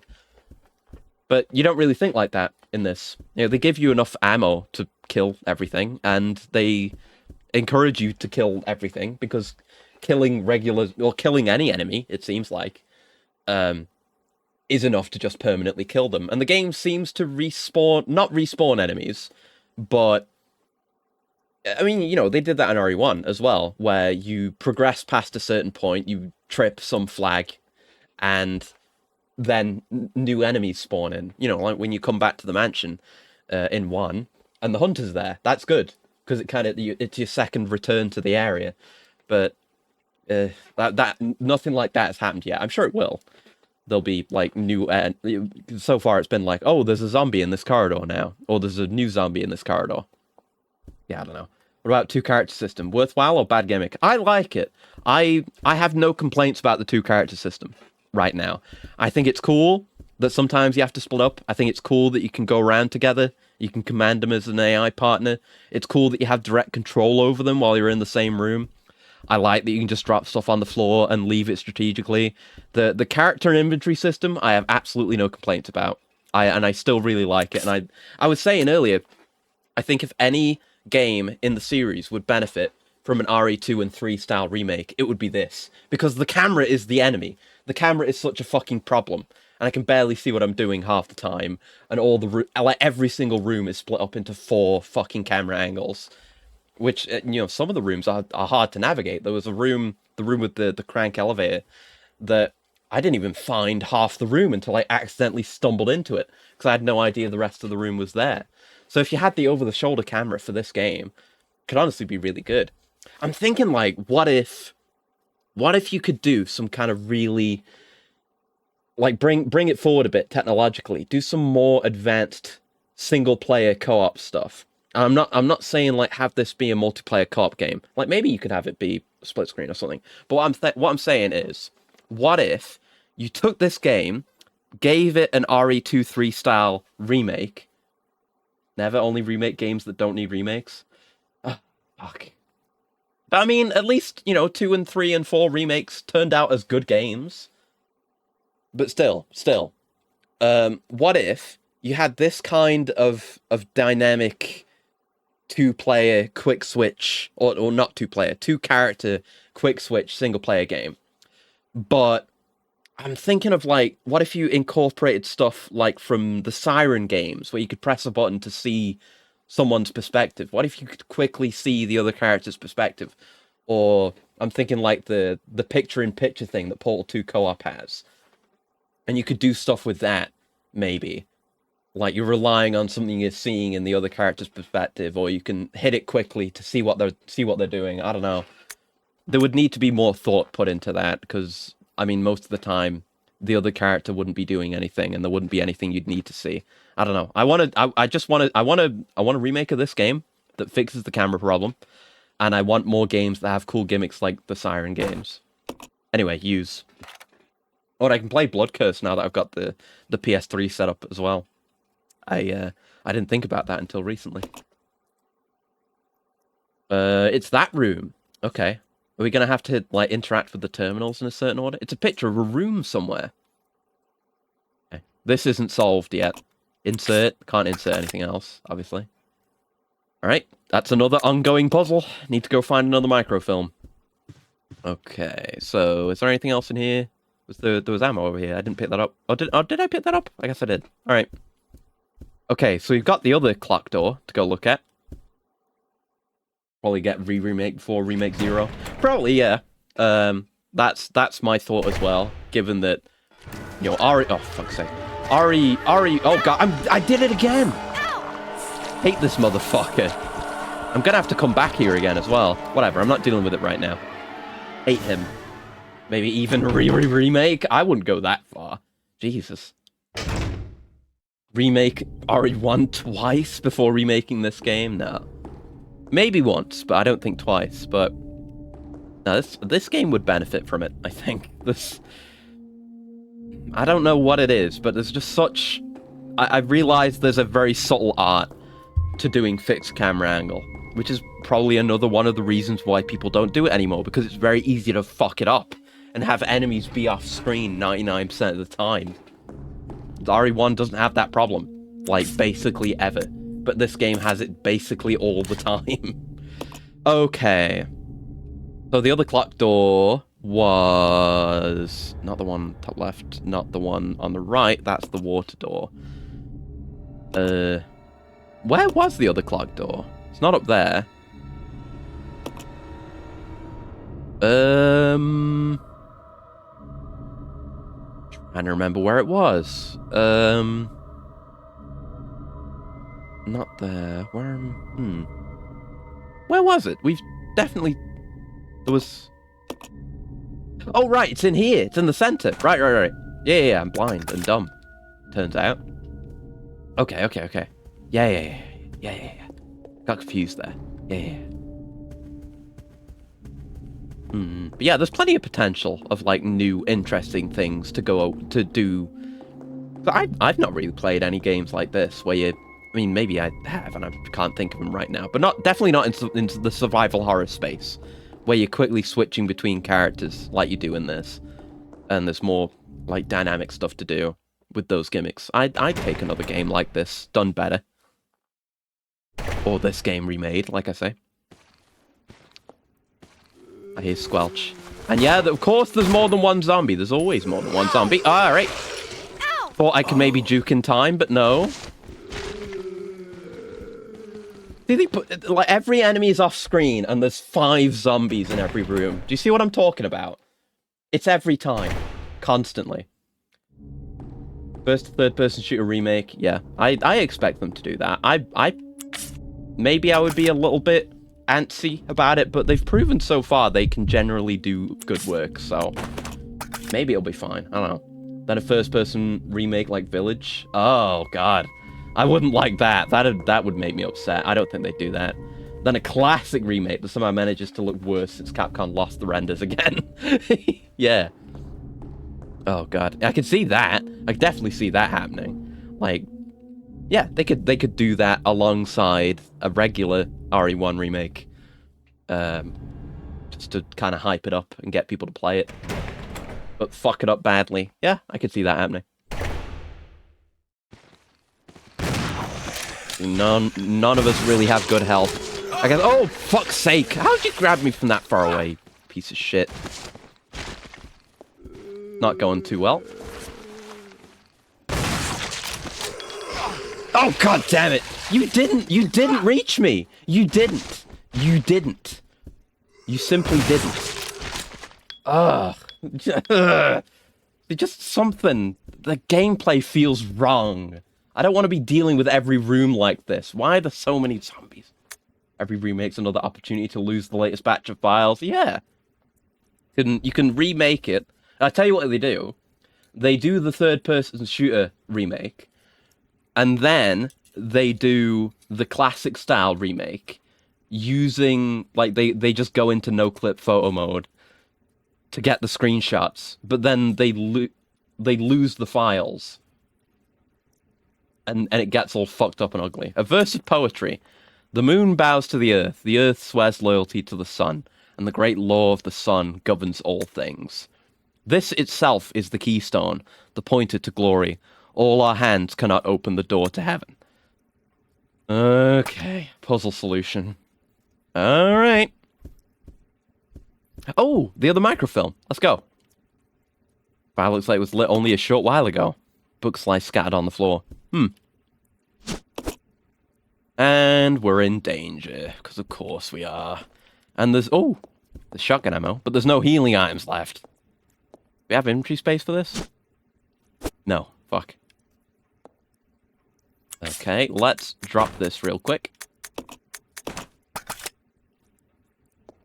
And take this. This game is getting on my nerves, honestly. I am really understanding why this would be seen as a black sheep. I don't think this game... I think the game is getting to the point where I would consider it not even good. Which is a real shame. Because I'm saying how much I like so many of the ideas. And, you know, the map's good. But it's just... They've executed it poorly. Just screenshot the newer game, all the negatives are pre-rendered and none of the positives. Exactly, yeah. Oh, God, yeah. I didn't even think about that. With it just being screenshots, you wouldn't even be able to do stuff like having objects in the foreground. Yeah. Characters are just walking in front of foreground objects. Oh, that's good. Oh, we've got to go past the wiggly fucking idiot again. Let's go. Okay. Come on. Really, it would have just been best if I'd killed him the first time round. Guess I'll leave Billy behind, bring the shotgun, so I can just fucking kill him. Be done with it. And honestly, considering there's two characters, we're just barely keeping our heads above the water, health-wise. I feel like there have been less healing items than in RE1. Okay, let's leave that. I didn't need to, whatever, it doesn't matter. I was gonna have to switch eventually. Yep, pick up the shotgun. Yes. And equip. And go in there and kill that fucking leechman. You stay here. You're no help to anyone while you're in danger. Right now, both of them are in need of healing as well. So any heals that I get are pretty much immediately going to be consumed. Alright, don't go around the corner. Let him grab me.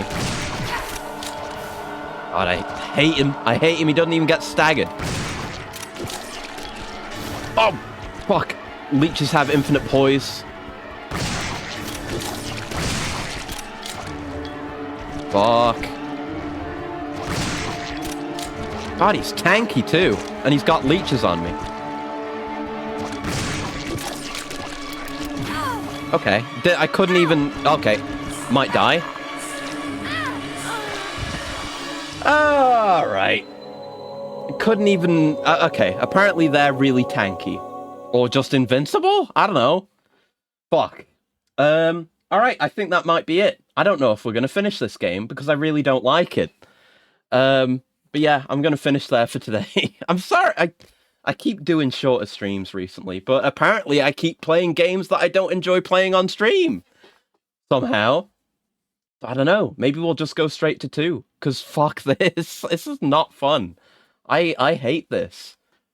It's one of those situations where it's more frustrating because there are positives there, right? Like there are qualities that I like that I wish were done well. And because it's an RE game, the inventory system and the co-op character system is good, but everything else is fucked up.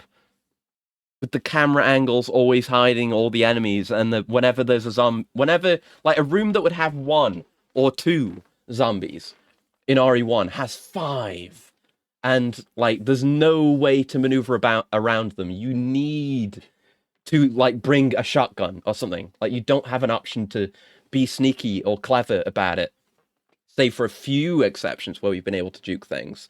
It's just like, okay, we're going to deplete some of your ammo now, and that is our balance. That's the strategy.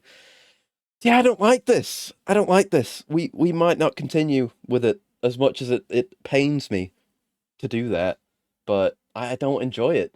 I don't enjoy it. I would like much rather just move on to Classic 2 than play any more of this. So I guess that's what we'll do next week. And I guess I'll call it there. I'm sorry again, but I'm more than happy to lay the blame on the game this time. This is just bad game design with a hint of good game design, which really pisses me off. Damn it. Oh well. But yeah, no one follows on, so I guess no raid either. God damn it. But yeah. Actually, hold on. I'm getting more EDF time, I guess. Yeah, or I might try and play something else. I don't know. But hold on, there was someone in my recommended. Let me just have a very quick look. I don't want there to be audio. Stop. Yep. You know what? Yeah. Okay. Twitch recommendations have sent me in the correct direction. Let's go raid a random stranger. Why not? Tears of the Kingdom. Maybe. Who knows? But yeah, let's go. We're gonna raid someone called Zybite TV, who is playing OG Resident Evil 2. Speak of the devil. So I guess you maybe if you want to get a hint for what we're going to be doing next time, or next week, yeah, I'll send you over there. Time for brave new steps, raiding strangers. But yeah, thanks for joining me. We'll be back on Thursday to finish Armored Core. Right, yeah, we're going to kick 9ball's ass, and then, because the mission we were on was the last mission in the game, by the way, turns out. So we'll do that. We'll probably do some extra stuff to get the Moonlight not great sword, and maybe some other stuff. And then I think we should be able to transfer our save straight over into Project Phantasma. We'll play some of that. But yeah, hopefully I'll see you then. Until then, can't believe they muted Frad to that moment. The bastards! Fuck. But yeah, I hope you have a very lovely morning, noon, afternoon, evening, night, and he is hoping for better game design in the future. He's hoping they remake this and make it good. But yeah, goodbye.